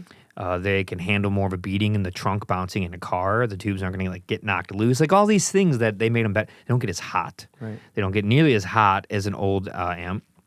There's just these little things. And I'm like, Do I love a vintage Fender Twin Reverb? Yeah, it's one of the coolest amps. But I'd rather have a modern amp if I'm going to go like play a bunch of gigs and run around, and mostly because I don't want to mess it up and destroy it. I'll still play it. I just keep it at home, keep it safe. Yeah. You know, that's me though. Some people like have the mindset, if I have it, I want to use it when I go places. I appreciate that too. Just be careful with it. But it's more the reliability. There's just that amp has had every couple of years there's an issue. This goes wrong because it's old. Yeah. Things go wrong on old things. They just do. Well, we're surrounded with so much radio frequency that didn't exist. It's true. I listen to old records and I go, "Where's the 60 cycle hum?" Like, where is it? I don't hear it. Like I should hear it in that bridge pickup, and I don't hear it. It's like, well, there's a lot more radio frequency in the floating around the air. Oh yeah, so a lot, and every piece of wire that isn't an XLR cable, but that isn't some type of protection or reverse polarity on it is an antenna. Yeah, 100%. So like your twin everything can be a radio station. It is most of the time. Exactly. Second I unplug slightly, I hear some AM somewhere. Exactly. It's cool. I remember showing my students that. I think the coolest thing is XLR cables, how they cancel out frequencies coming in, but they keep the signal coming through. It's some voodoo magic. It's magic. That's the other thing too. People are like, they'd be in this rehearsal space like, oh man, it hums so much. I'm like, well, it's the polarity of the earth. So what should we do about it? We gotta change. We gotta go to new It's earth. the magnetic poles of the earth. I don't think we're gonna solve this problem. No. So maybe let's look at some humbuckers. And there's interesting electronic frequencies happening like so much that I don't even. It kind of blows my mind. I remember talking to someone in my family was dating someone high up at the FDA once. I have thoughts about that, but it doesn't matter. I asked this person, I was like, why are there all these chemicals allowed in like food? Like they have to be causing cancer. And he's like, well, because we can't prove that, because it could be from the refrigerator and your phone and your TV and your car and the gas in there.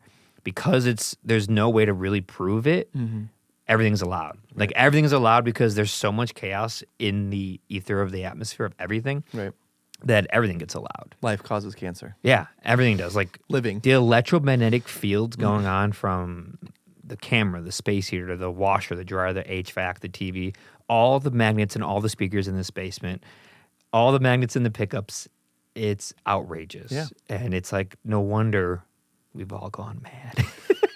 Right. Yes. It's a lot. It's a lot. I mean, it is harder to get a cleaner signal now because there's so much stuff floating around. Right. It's kind of crazy. Yeah. It's cool though. I mean, if you're nerdy about this stuff, it's fun to think about. It's just more problems we're looking to solve in the future. Yeah. That's one reason why I like this basement is the walls for it are so thick. Like you have no signal right now on your phone. Like if you try, you might have some, but it's not good. Are you going to lightly murder me down here? I might. It's not good signal. If you try to like use the internet, if you try to post on Instagram, it's not happening. Yeah. You'll just spin forever. Because the walls are like 3 feet thick. Right. There's drywall, 3.5 inch gap of 2x4, concrete, then brick and cinder block. Literally, if you should look at that doorway, it's like this wall. The wall's like so nothing gets in. Yeah. Which is kind of cool for recording. Right. But it's terrible for the internet or cell phone. I have Wi-Fi. It doesn't even work down here. I'm not even doing. My Wi-Fi signal is awful down here. I'm like, this is weird. Yeah. But it's like a little bombshell. It's completely blocked in. The windows are completely filled in with foam for the sound when I record. So like, nothing can get it out. Yeah. It's kind of cool, but I mean, it must have been really different back in the 50s and 60s recording with way less frequencies out there, way less radio waves and gamma rays and infrared and ultra and just everything. But I wonder the effects on people. It's not good. Certainly not a positive. We'll find out. I think Stay tuned. We'll see. My son's son will know. Oh, does it ever scare you? No. Now that you have a kid? Nah. What are you going to do? Yeah, you can't think that way. Listen, like... you can't think like that. What am I going to do? He's got a bunch of cool... How many guitars do you have? A good amount? You don't have to say if you don't want people to know. No, I don't know. It's that many. No, it's not. It's weird. Like, I learned early on at CME not to hoard because I saw other people hoarding and like taking, and it's just like I always had a 1 in 1 out policy. So it was like if this, and I was in a band, and so like it really had to, the tools had to kind of specifically fit like the arsenal of like what I needed to accomplish.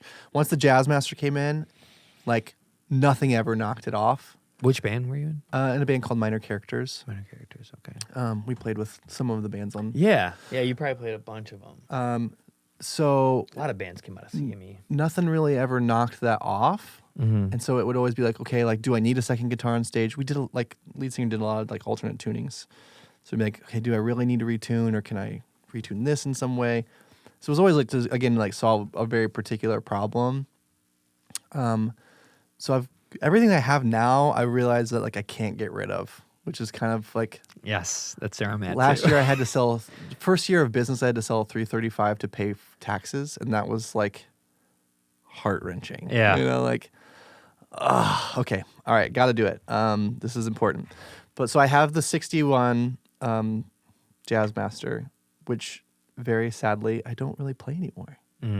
Like I kind of like with the line of Black Bobbin Jazzmasters, like I kind of solved the problem even for myself without realizing that I was going to solve the problem for myself. Like I play the first Black Bobbin Jazzmaster, like the first production model. That's my main guitar. I play it the most.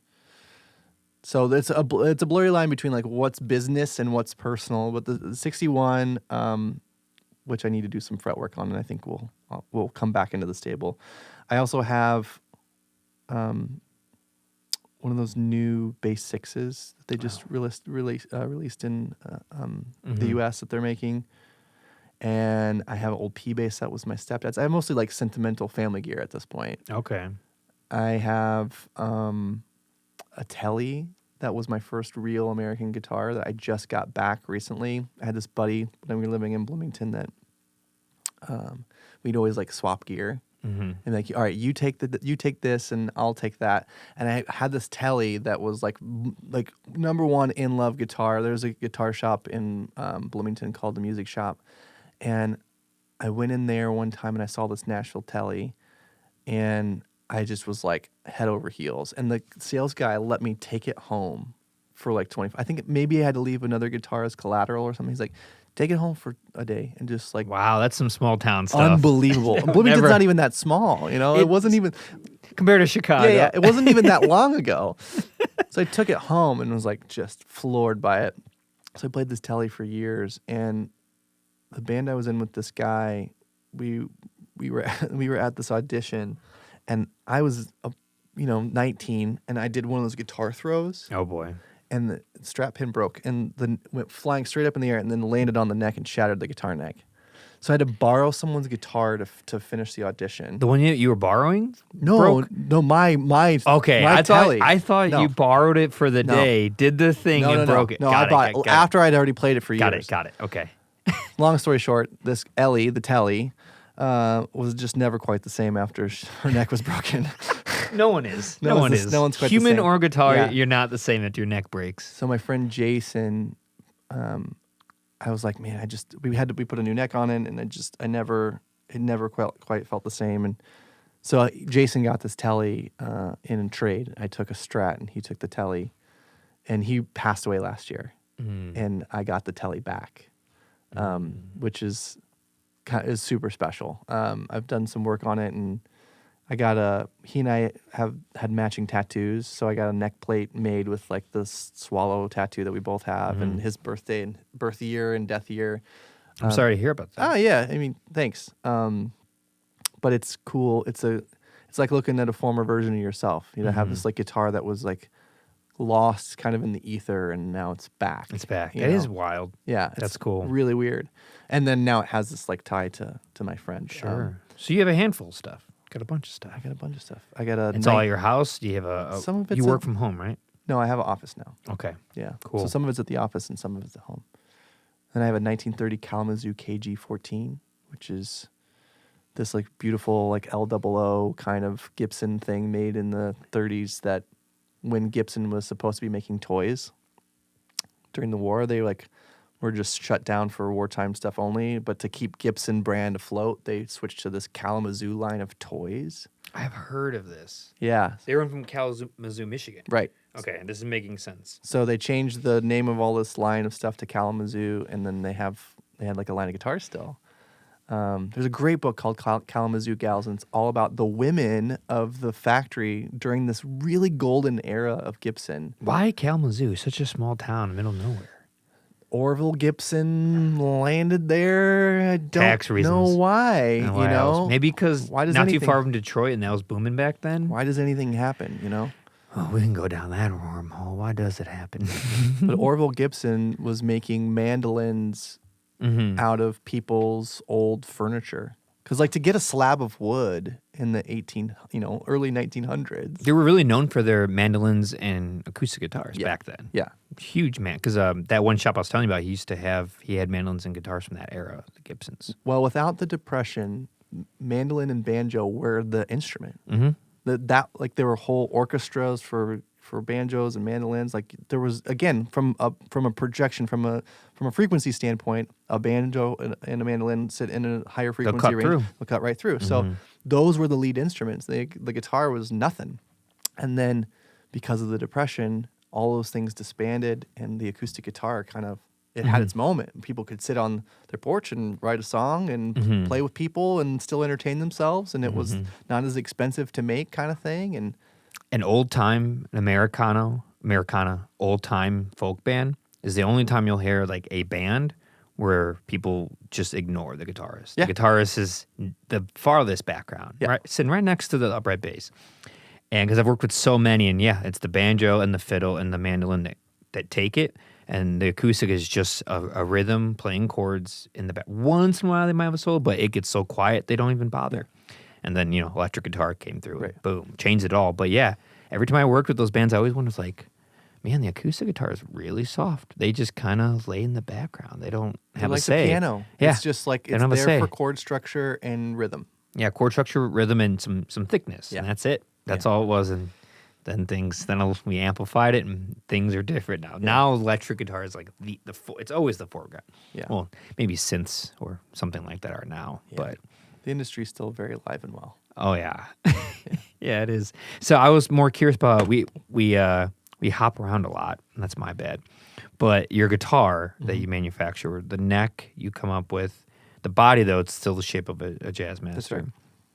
And what about the pickups and the hardware and everything about that part of it? Is that still your own design? Is still Jazz Master? Still stuff. Jazz Master. Still just really just taking to me, how do we take the top tier of these parts and components and put them on one thing? Because the thing with the Jazz Master was always, okay, you got to buy this guitar, but then you got to buy a new bridge, and then you got to buy a new vibrato, and then you should probably upgrade the pickups. So it was like, well, how about we just do it all? Yeah. And so with Iconic, we were able to come in at a price point that's like pretty much like buying an American original. What is the price? We start at $29.99, and it's like getting an American original and putting a mastery bridge and vibrato and Lawler pickups. It's like if you were to buy an American that sounds about right original and then put all of the upgrade components on it. You're talking about $2,999. That's right. Okay. Right at the $3,000. Just for those non-guitar people that don't get right.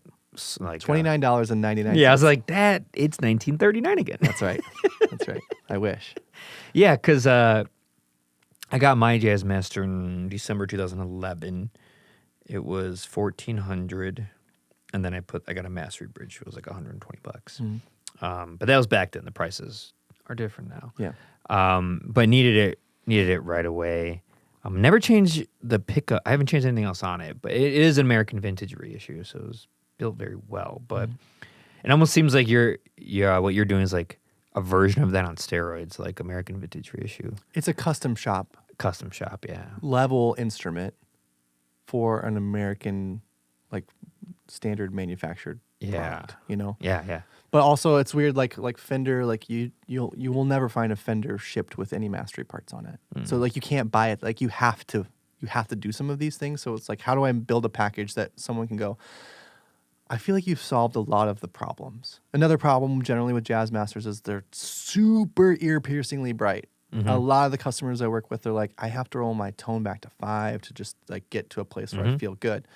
So I use a lower pot value. We do 250, 280K pots instead of 1 megs. Like Jazz Masters and Jaguars come stock with 1 meg pots, which is kind Can of... you explain that for listeners that don't know what that means? Yeah, a potentiometer is basically like a knob that you roll the volume and or tone up and down. The difference between a volume and a tone knob is that the tone knob has a capacitor that's wired to or soldered to it. So it's just a mechanism where you can roll something either more towards on or towards off. A volume pot, as you're rolling towards like off, you're sending more of the frequency, more of the signal to a ground. So it's just one of the lugs on the pot is soldered to itself, and so it's just cutting everything out by sending it to the ground frequency or to the ground. And they have different values. So the pot value of a standard Jazz Master is 1 meg, and it's just super bright. It's not filtering any of the top end frequencies at all. It's kind of like going straight from the pickup to the output jack. So I switched my personal one to 250s years ago because the volume sweep was just smoother. You could just do like nice volume swells and stuff with it. And subsequently, it just gets rid of, it actually filters some of the top end frequencies. It's what are used on Strats and Tellies. That's interesting. So it might be interesting to do something like that because I've noticed I just play on the neck pickup because it's too bright. The bridge is just unusable. It's too bright. The bridge is difficult. When I have used it on old recordings, when I was a little bit more naive, I listen back and I'm like, that is so bright. Yeah, it's so bright. So we put better pots in there, and really just like get rid of that particular problem. The Lawler pickups we use, they use Alnico 2 magnets instead of Alnico 5s. Alnico 5s just are, again, punchier, more output. You get that real quacky thing in the middle position. The Alnico 2, I went to them and that's I said, aluminum and nickel? Yeah. Okay. How do we take your set of pickups and what would they sound like if they were vintage, right? And so we used a lower magnet, so it was a little weaker, like a decaused, something that's lost its magnification over years, and it's a more pleasant sound to my ears. Yeah, I believe it. So it's going, okay, I don't want to make a carbon copy of this album. I want to make the best version of this, right? Like I don't want to completely recreate Little Wing. I want to make my version of Little Wing, and it's going to be different. Yeah. I'm not in the business of completely recreating things, and people get kind of goofed up on that because they're like, "Oh, you're just copying a Jazz Master." Like I get that, but all of the things that culminate to make the guitar are different than something that's off the shelf. Yeah, there are some flaws in it. I don't know why they haven't fixed the bridge thing. Blows my mind. It's like 60 years y'all haven't fixed this problem. Tradition, yet? man. Like how do you redesign something that somebody's expecting? You know, like. But everyone has to go to the master bridge, so just start with that. They put like Mustang saddle bridges on. Yeah, that's a somewhat of a fix, but like just make a new version of a master bridge that's a Fender one without impeding on that patent. And call it a day. We can't think in the ways that major, billion-dollar operations do, right? Like they don't think as good as we do. No, we don't. We don't like if it's still the product is still selling.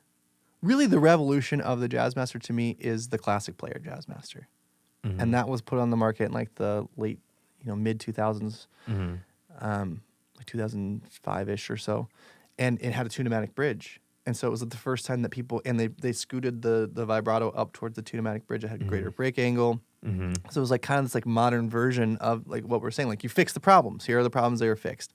And they had P90s in them instead of Jazz Master pickups. They were a little hotter, a little punchier. It was like a rock version of this guitar. And it was my first the classic player was my first Jazz Master. It was affordable. And it's kind of like what you're saying with the Damascus. The Damascus is like the #1 selling Jazz Master. It has a tunematic bridge on it, right? So there are versions out there that suit a solution of some capacity, but if you're going to do an American original 65 or an AVRI 65, how you can't put a different bridge on it. Your No. hands are your hands are bound by Yeah. history. You can't do it. You know? I like how you actually did the Your hands thing. are That was great. bound. You're like, I'm very physical. yeah, I can see soccer. that. That was good. Your hands are bound by history. I remember when I first got it, and I remember reading about the Master Bridge. And when I bought that one used on eBay, it came with a Master Bridge. Yeah. And I was like, cool. I don't got to worry about that. But then my Jazzmaster or Jaguar and Mustang, I got them, which was necessary. But yeah, the Jazzmaster is by far my favorite guitar I've ever played. I've played a bunch. I've had all the Fenders. I don't even play any other ones. They just sit there. I just play the Jazzmaster. Yeah. So again, that was why it was easy for me because I'm like, I believe this is the best guitar, right? Like this is better than it can do a Tele thing. It can do a Strat thing, but it sounds better than both of those because the pickups are wider. They actually physically cover a larger surface area of the string. They're picking up more information. Flat wound. Right. They're super thin and really wide. People always confuse them with P90s. And they are not. They are not Forever I've been saying They're not called soap bars. Yeah, forever people say, oh, that Jaguar is cool. You got like the P90s. I'm like, it's a Jazzmaster, not P90s. For the millionth time. It's okay. It's all right. I'll see you later, boomer. They're younger than us when they say it. Yeah. Yeah, again, it was just like when they came out in the late 50s, they were one name away from having an excellent product. Mm-hmm. If they had called it anything else, I think that. But jazz? Yeah. Yeah. It was kind of the first time that Fender was looking at Gibson and going, how do we actually take some of Gibson's market share, right? Because we're developing product that's completely unique. We have the Telecaster in the bag, we have the Stratocaster in the bag. We're destroying. And the Jazzmaster goes, what's that 335 you got? Mm-hmm. And how does that work? Mm-hmm. And okay, well, have you ever sat and played a 335? It's a terrible experience because it's so uncomfortable. The body contours are all weird. You have to stand to play it. So they designed this thing that's for people who are sitting with the 12-degree, 15-degree offset waist. So it's like like jazz guitarists always do. Right, leg to body. It pulls everything in this little bit extra. It's really comfortable to sit and play. It just feels like it becomes a part of your body. Mm-hmm. We make these pickups that kind of look like P90s because, again, we're like taking shot at Gibson, but they're the Fender version of a P90 kind of thing, So it's really the first time that they go, "Hey, Gibson, we want what you've got," but in a completely different way than just being innovative and name it this thing that it just doesn't become, right? And not at all. Had they called it like anything else, even if that were called a Jaguar, it would have probably been a better and more successful launch from it. It was the top of the line. It was the most expensive guitar. It was supposed to replace the Stratocaster. There were so many, it was expensive, yeah. There's so many really cool and unique features that are really specific to that instrument, or what begets that line of instruments that you can only get in this guitar. It's the vibrato, even the Fender version of them is so much better than a Strat. It's better than a Bigsby. If you get them all set up properly. So, anyway, what don't you like about the Jaguar that you like about the Jazzmaster? Short scale Strat pickups. Yeah, same. I'm not a big fan of the short scale. I'm not small enough for it. That extra 1.5 inches, I believe it is. It makes a difference. And it's cool with the Thunder Mustang bass because a lot of smaller people have been playing bass. Bass, when you're playing a P bass or jazz bass and you are 5 feet tall, 95 pounds, not easy, not even really doable. Right. But you throw yourself on a smaller bass, it's cool, it works. But guitars aren't that big. Yeah. They're a lot smaller than a bass. Yeah, I don't know. I was like, the Jag always felt like a response to Jazzmaster sales not being great. Mm-hmm. Like, okay, let's make something really similar. Let's go back to this Strat style pickup. I mean, I know that they're different than Strat pickups, but it sounds like a Strat-ish kind of. But then the high pat, strangle switch, the switches in general on a Jaguar, they do drive me crazy. Let's make it really confusing. Which is funny because people complain about Jazzmasters, all the switches. I'm like, well, there's only one and a toggle. Once I explain it to you, you'll understand that it's really, you either just ignore this or this can be a function for you. But having to actually physically move my pick out of the way to select a pickup is cumbersome. Like, They look cool though. They look cool. They have a great look. They The look metal great. chrome, the this, that, all these buttons. It's and very switches. car. It's very car. Super cool looking. Jaguars might be the like visually design cool looking, but they are not as good as, in my opinion. The after car having both. culture and the guitar culture are so intertwined in the 50s and 60s. So intertwined It's the that same exact paint. you can buy.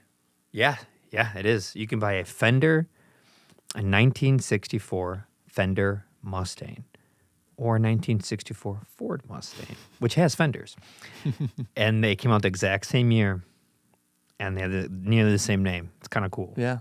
I don't know if that was a coincidence or it must have been because they must have been playing them separately without the public knowing. Yeah. So what are the chances? A Yeah. Fender Mustang and a Ford Mustang same year. Yeah. It's cool.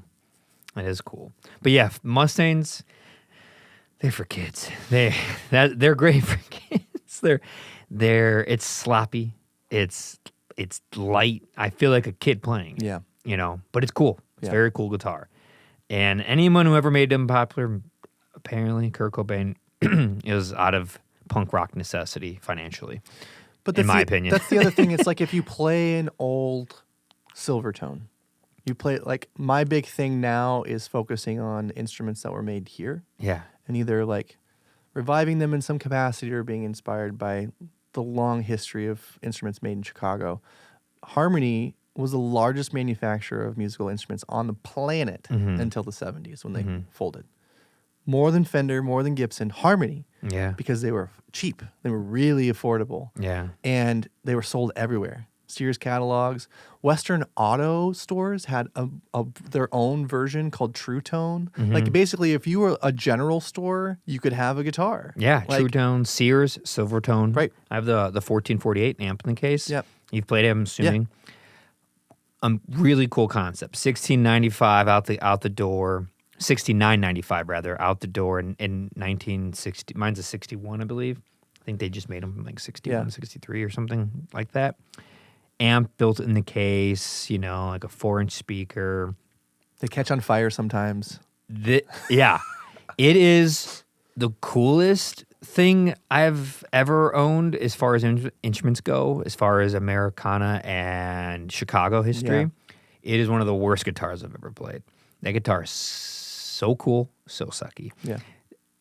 The feedback on it, the lipstick pickup container does not shield out electromagnetic fields well at all. You put on any black light or any neon light near it, that thing is feeding back and screaming at you. Yeah. It feeds back so bad because it's mostly hollow inside. The frets feel like they're going to cut your fingers every time you slide. Does not have good playability. The action sucks. The reverse machine heads are annoying when you're not used to it. They feel cheap. They are cheap. But hey, for $70, you got everything you need. Right. And it's light and it's tiny. And it's, it's cool. I bought it for how cool. I bought it because of Cat Power, the band Cat Power plays one. That's the only reason why I bought it. But I love it, and I've had it for a while, and I got it at a cheap price, but I never play it. It's just going to chill forever. Yeah. To me, it's not worth enough to sell, and it's cool enough and historical enough to just hold on to. Right. And having the original case and all, it's a cool thing, but when you play that and you go over to a jazz master, you're like, oh my God, just put this thing back on the wall. But again, like, the Dan Auerbach, Jack White, early Annie Clark, what they hit on was that some of the records we love the most are created on these instruments. Absolutely. And the reason that everything sounds that way is kind of inherently in the struggle to play them. Yeah. Right? Like, they're a little out of tune. They're a little wonky. Yeah. They're a little bad. Yeah. But that's like all that everyone in Chicago that were making those records had. Mm-hmm. It's just like, here's a guitar. Here you go. And it didn't matter. Mm-hmm. It didn't matter to Muddy Waters. It didn't matter to Hubert Sumlin. Like, it's just like, yeah, I need a guitar. Here you go. This is the most affordable guitar. Mm-hmm. And that is the sound that defines rock and roll. Yeah. Montgomery Ward's is Airline, right? Right. Who did National? Do you know what National was? I don't remember off the top of my head. National, Airline, Harmony. Kay was here. Valco was here, which was the amp company. What's that T1 I think it's Taisco? Japanese. Yeah, Taisco. Yeah. No, I mean, they did and do well in the underground and indie scene because they're affordable.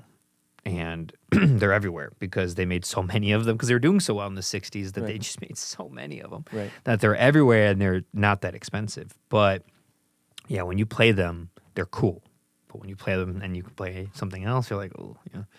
Again, they just do different things. They do different things. They do different things. They They're do. different weapons that you need to have for a different reason. There's some times when you're in the studio and you go, this is too pretty. Yeah. Yeah.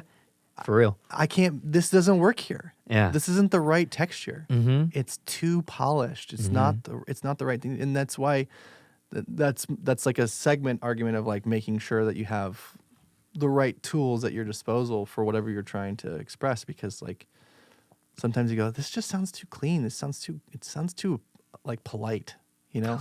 It sounds like I'm making Too well-mannered. Sounds like I'm making a James Taylor record over here. I don't want to make a James Taylor record. Yeah. That guy had the sweetest voice for someone who's had the most like destructive life. Like, how are you sad? You don't sound sad. What you're saying doesn't match your voice, sir. I never thought about it. I never gave James Taylor too much of a He's saying the taste. saddest stuff, but he's saying it in the most polite way. What are your thoughts on acoustic guitar? Speaking of James Taylor, I love acoustic guitars. like a Taylor versus a Martin versus a Gibson.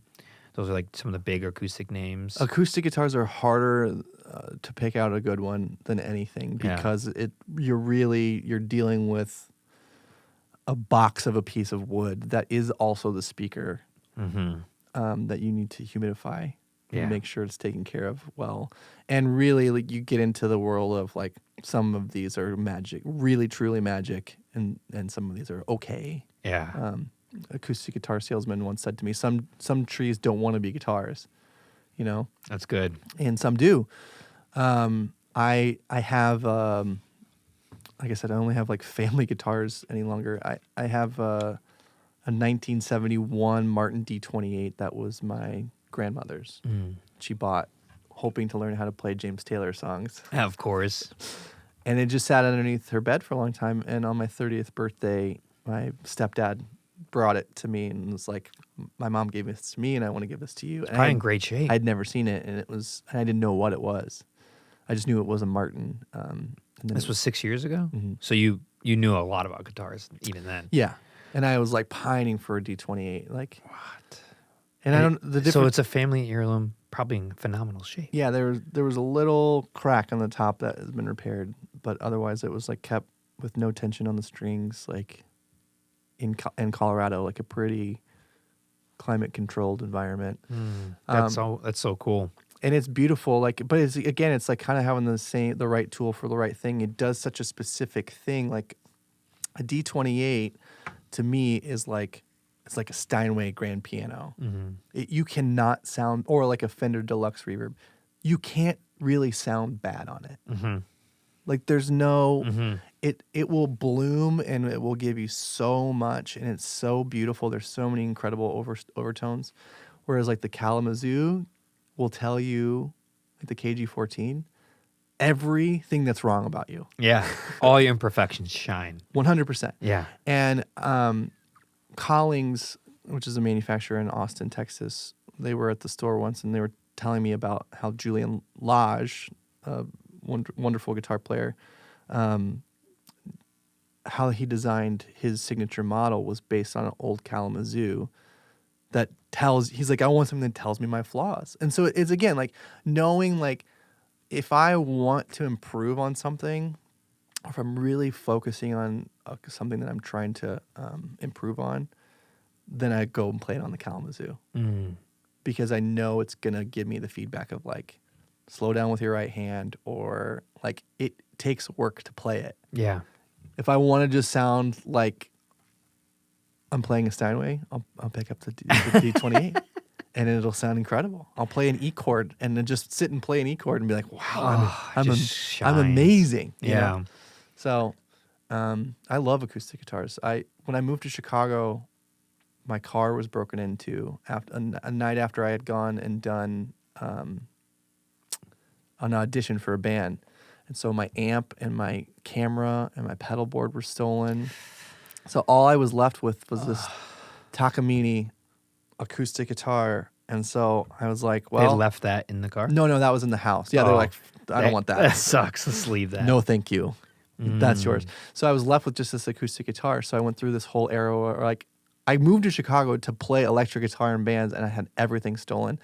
So It was the first night? no, it was like within the first 2 months. And you just left it in there overnight? Yeah, or I left it something? over the night, and You didn't know? I went in and I went to like put my hand behind the seat to like look behind me and like to back up, and they had like busted. It was a Blazer, and they had busted the tailgate open, and there was nothing in the back seat anymore. My bad, totally my bad. Yeah. Should have known better. But it left me with only an acoustic guitar. So like I went to this. What kind of amp? Sorry. Was stolen? A DeVille, like a Fender. Okay. Not the worst thing to happen. Not cool. It was basically garbage. Yeah, PSA announcement. Leave nothing Ever. in your car ever in any major city ever. You can go to some small towns. I've been to them. You can leave whatever you want. You can leave the car open, running. No one's going to take it. Anything. In this city, like when bands stay here a lot, stay the night, I'm like, yeah, this is a perfectly safe block. I've never had any issues. Bring everything inside. Yeah. Everything. Yeah, I'm glad it happened early because I was always the neurotic person in the band that would be like, I don't care that all of our friends are still at this bar that we're playing at. We have got to go load out. We have got to put everything back in our rehearsal space, and then we can come back. You know, like, because if I would have lost later year in life from just like being inside a bar, I'd have been devastated. But yeah, I only had an acoustic guitar for a while, and just then I did like some folk Americana. I had this like whole era where I was just writing folk songs because I was like, well, what am I gonna do? Yeah. That's all I got. You know. And now you got a bunch of stuff. Yeah, and now I do nothing. Now I make nothing. Are you in any bands right now? I just started playing. I started playing bass in a band last year, and What's that band called? it's called Western Automatic. Some guys I worked with at CME, and just started playing electric guitar again in a band. This guy Derek Nelson, who's like a Americana guy. Yeah. What's that band called? Derek Nelson. The Derek Nelson Band. The Derek Nelson Experience. I love it. I love it when a band is just someone's name. I prefer that. I don't get Keep it confused. simple. I know how to find you. I know who's writing my checks. You know? I know how to find I you. know how to find you. I'm going to make a band that's named after a person, but it'll just be their social security number. That's a great plan. That's an excellent plan. This is the 372s, 84s, 7306s. Here's my ex-fiance's social security number. This is a whole new level of doxing. Oh, that's so funny. And so your goals with your company now, is it just to constantly like grow things just focusing on jazz masters or amps an idea? Do you ever want to focus on like guitar amps? Like do the same thing you do with the jazz master, but do it with like a specific amp in mind? Or any pedals? I worked. Yeah, we did our own exclusive boost pedal this past year. I worked with a local amp manufacturer. We made a version of his amplifier that was like an exclusive version. I don't know what the goal is. Yeah. I think the goal. I'm trying to stay as open as I possibly can. I started the business with the typical business mindset of like, I'm gonna be huge. And as it started going, I was like, I want to be stable. Yeah. And I want to work when I want to work. You know, I'm nearly unemployable by anyone else's standards because of like the weird hours I keep. I will be available when I need to be available.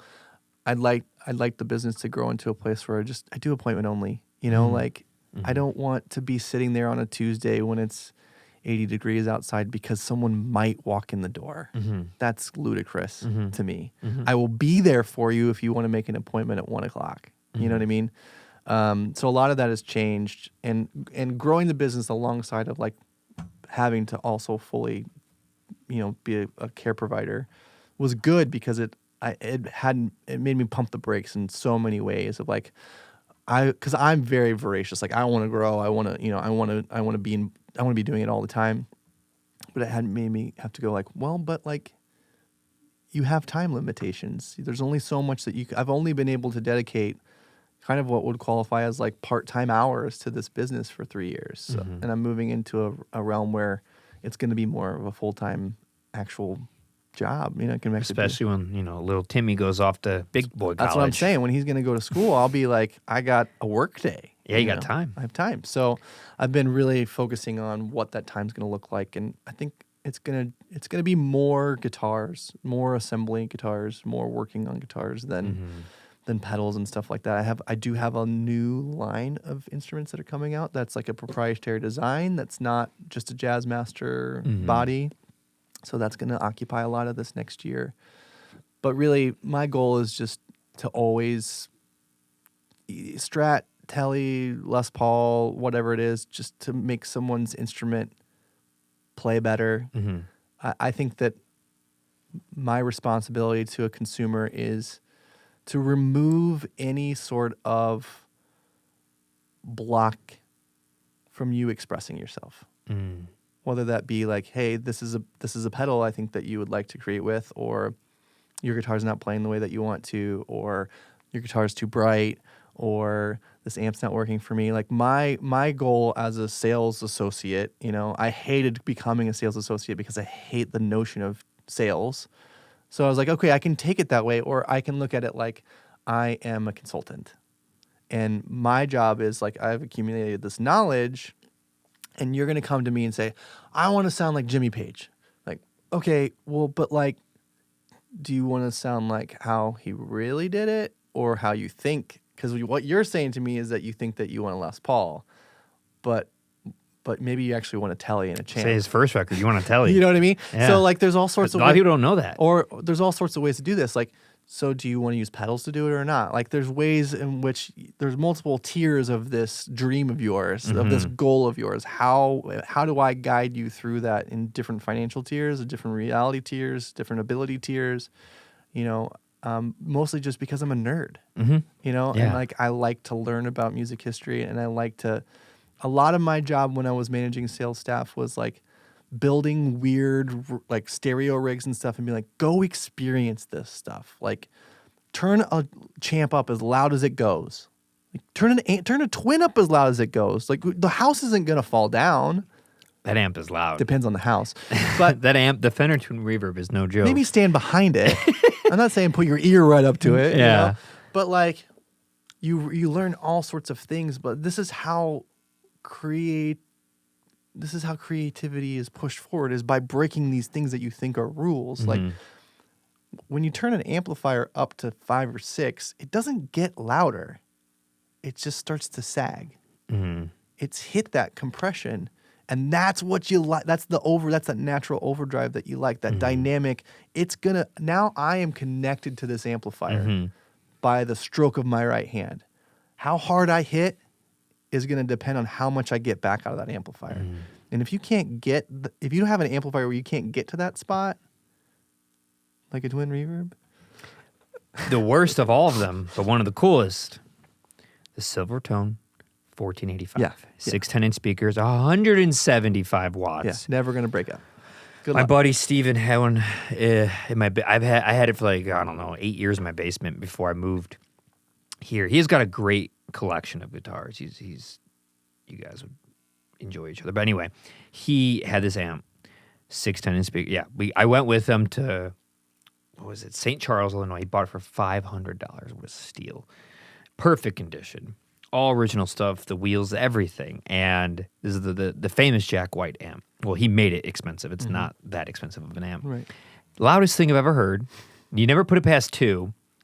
You cannot break it up. You cannot distort it. It's too big. It's too loud. But because it's so clean, but all tube, pedals do sound quite glorious through it. It's such a clean signal for pedals to do their thing. Right. But if you're trying to be like a guitarist who plugs straight in, no way. Don't use that amp. Yeah.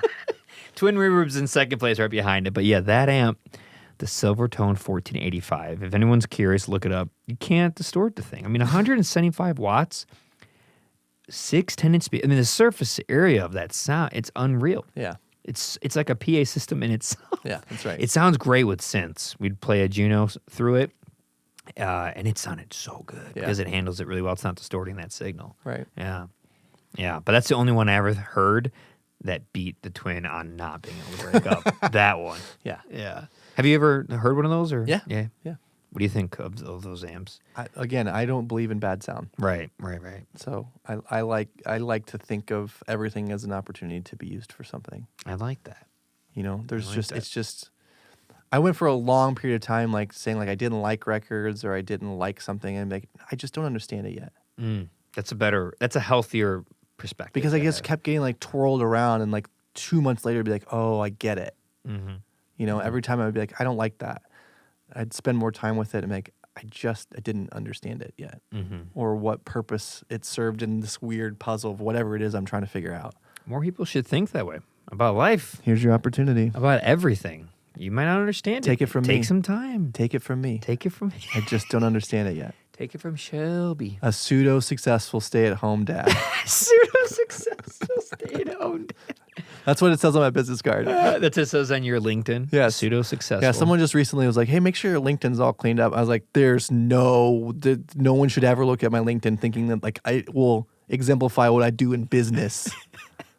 This is just Facebook again, yes? It's Facebook with a little shine to it. A little squeaky clean Facebook. It's a little braggadocious Facebook. I love some of the things people put on LinkedIn. I'm like, you're trying real hard here. I don't even play in that park. No. I don't even know what happens I there. have it. I don't even really look at it once in a while. Once in a while I'll mess with somebody. I'll just like message them on LinkedIn. Like I don't use the app ever. Once a year, I'll just message a friend. A friend I could just text. Right. I'll be like, what's up? Just like, that's it. On LinkedIn, like, walk away. Don't look at the response. 6 months later, be like, dude, I responded to you. I'm like, oh, I don't. Yeah, I was just messing. It's LinkedIn. I don't know. This is an app for people who think that making a bunch of money is the only important thing in life. I don't know what it is. I don't know. That's about it. It's just I don't understand it yet. See how easily easily let's this give works? It a chance. Let's start communicating via LinkedIn. See how easily this works? Nothing else. It's just something I don't understand yet.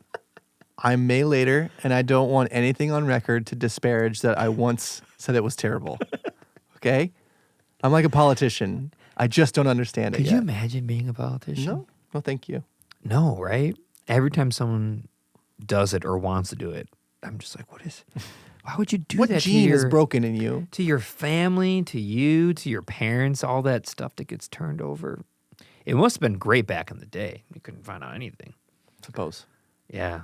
Lincoln got away with whatever he wanted. George Washington, That's why they had to make up those stupid stories about them. Yeah. They had nothing. Yeah, he felt bad about the tree, okay? He's an honest guy. Here we go. Abe returned the penny back to the customer. He's honest, Abe. Like, they had to make up stuff because there was just whatever they said happened. That's what happened. Well, just sit around campfires telling stories. That was American history. And it had to travel, like, across the entire country. It was like the longest game of telephone. Yeah. That's how history was. Yeah. Just like, I don't know, just kind of keep telling this story. And see if it is accurate by the time it gets to the next place. But there's no fact checker. There wasn't, no. What's the original? I guess, so they had encyclopedias, dictionaries. Yeah, I don't know how they understood information back then because it gets lost now and we have like actual data to back it up. Yeah. Man. And I think of the people that kind of created and started this country and went from east to west. And like none of these people were like doing well in life. They were insane people from like Ireland and England and Europe that just needed to survive, and they came here and they weren't. If they were successful there, they would not have came here. Free land if you go that way. Yeah, go that way. Figure it out. We won't tell you about the Native Americans that are going to murder you, but free land if you go that way. And then someone goes, "Oh yeah, okay, I need free land. I'll go that way." Like I'm the kind of guy that would have done it, and I'm like, I am not. I totally am, and I'm like, the world should not have been founded by people like me. It would have been bad, and it turned out a lot of bad stuff happened. That's right. Like maniacs. People are like, I got no hope here, or they're wanted. Yeah. They're told like, hey, you either can go try to start something there, or you can go to prison. I'll take my chances with the Bears. Yeah. No, thank you. I'm staying right here near the water where I know there's food and drink. Even though you've lived in the Midwest your whole life? Yeah, I'm good. I'm good. I know what this does. Yeah. You need some controls. You know, you need some kind of in this crazy experiment, you need a couple of controlled variables. Mm-hmm. I need to know where food and drink is. Mm-hmm. I'm not going with the Bears. Mm-mm. Mm-mm. I think I'd kill a bear if I had to, but I think a bear would kill you. it would. I'd need some firearms. I definitely couldn't do it with my hands. No. That's right. Is there anything else you want to promote before we end this fun conversation? No. Now we've lost instruments. We went to talking about bears. I'm like, okay, it's probably time. I gotta go pick up this kid from Little kitty Timmy needs to be picked up. Yeah, it's kitty college time. No, I mean, Well, tell everyone where they can find all of your things, your website, your Instagram, anything else you do. blackbobbin.com is our website, and the Instagram is blackbobbinchicago. That's where I'm at most of the time. Any like YouTube or TikTok? We have a YouTube too, but I just, I'm still not sure where I fit in the demo world quite. Yeah. So it's demos. something I don't do all that much. You know whose demos I used to love and from 2008, 2005 to 2012. Andy's is great, but he wasn't as fun as Phil X. Oh yeah. Remember Phil X X's? is incredible. That was fun. 2010, he's just like, wow, check out the Jazzmaster. And he's just like, wah, wah, wah, wah, wah. Andy's is great, but he's just like, hi, I'm Andy from Pro Guitar Shop. Andy is just telling you actual information. He's just telling you as it is. Phil's is like, by the way, this one's pink, but it used to be pink. And he's just like, I got to meet Phil once. Really? And he's like absolutely the nicest person. So he is how he is. 100%. That's great. Why'd you meet him? How'd you meet him? He was at Reverb filming something, and they were across the street, and he came into the store to get something, and I walked back over there with him for something. And you just tell. Yeah. That's great. So they picked the right guy for the job. Yes. He made it fun. He made me want that pedal or that guitar. Right. I was like, this is fun. Right. Yeah. Exactly. That's funny. That's cool that you got to meet him. So no YouTube. There's a little YouTube, but it's mostly what's on Instagram, just also on YouTube. Yeah. So I try to stick to that lane, and if you ever have any guitar questions, you can ask me. I also have a little shop in Wicker Park. I'm in the Flatiron Building on Milwaukee, Damon, and North Avenue. Milwaukee, Damon. Wait, the famous Six Corner right there. Yeah. Oh, I'm across from what used to be Double Door is now a Yeti store. Yeah, it is. I hate that. Yeah. I go through that. Well, I used to. So I always go to Dove Luncheonette. I love that restaurant right there. Amazing. And then while I'm waiting, because it was a long wait line, I'll go around the corner, past the Foxtrot. Foxtrots, they're everywhere now. Go down to Myopic or Wormhole, get some coffee. Yeah. And then they'll finally call you. I go back. But that Yeti, every time I go in there, I'm like, why is this cooler $400?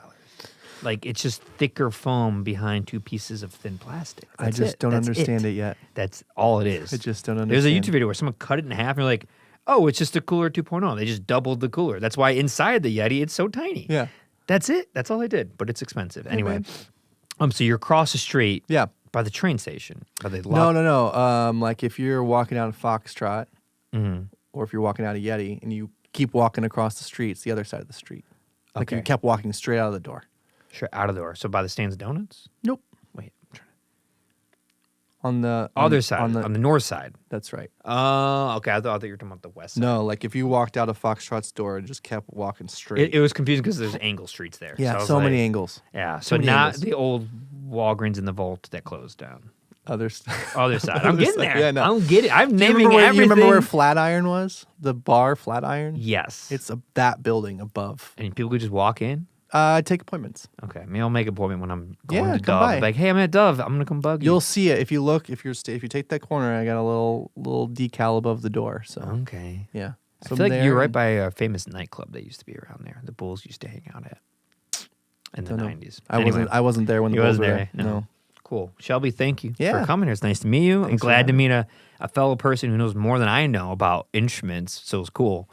And I know enough, but yeah, you know a good amount, which is awesome. So people, can find your stuff, check you out, utilize you for helping with their equipment, their guitars, upgrading, or buying your products. It's cool stuff. I'm glad you're doing it. I'm glad someone's doing it. Thanks. Glad someone's making those pickups not so bright. Yeah, I just trying to, do the small shop good customer service thing. Even if people have questions about hey, I want to buy my first guitar and what's the right thing to do, send me those questions too. I don't believe that I'm trying to build relationships with people. Absolutely. And guide people along this journey. So, if you just need some advice on what to do, message me. Absolutely. Yeah. Great. Thank you so much. Thank you. Thank you, everyone. Ciao.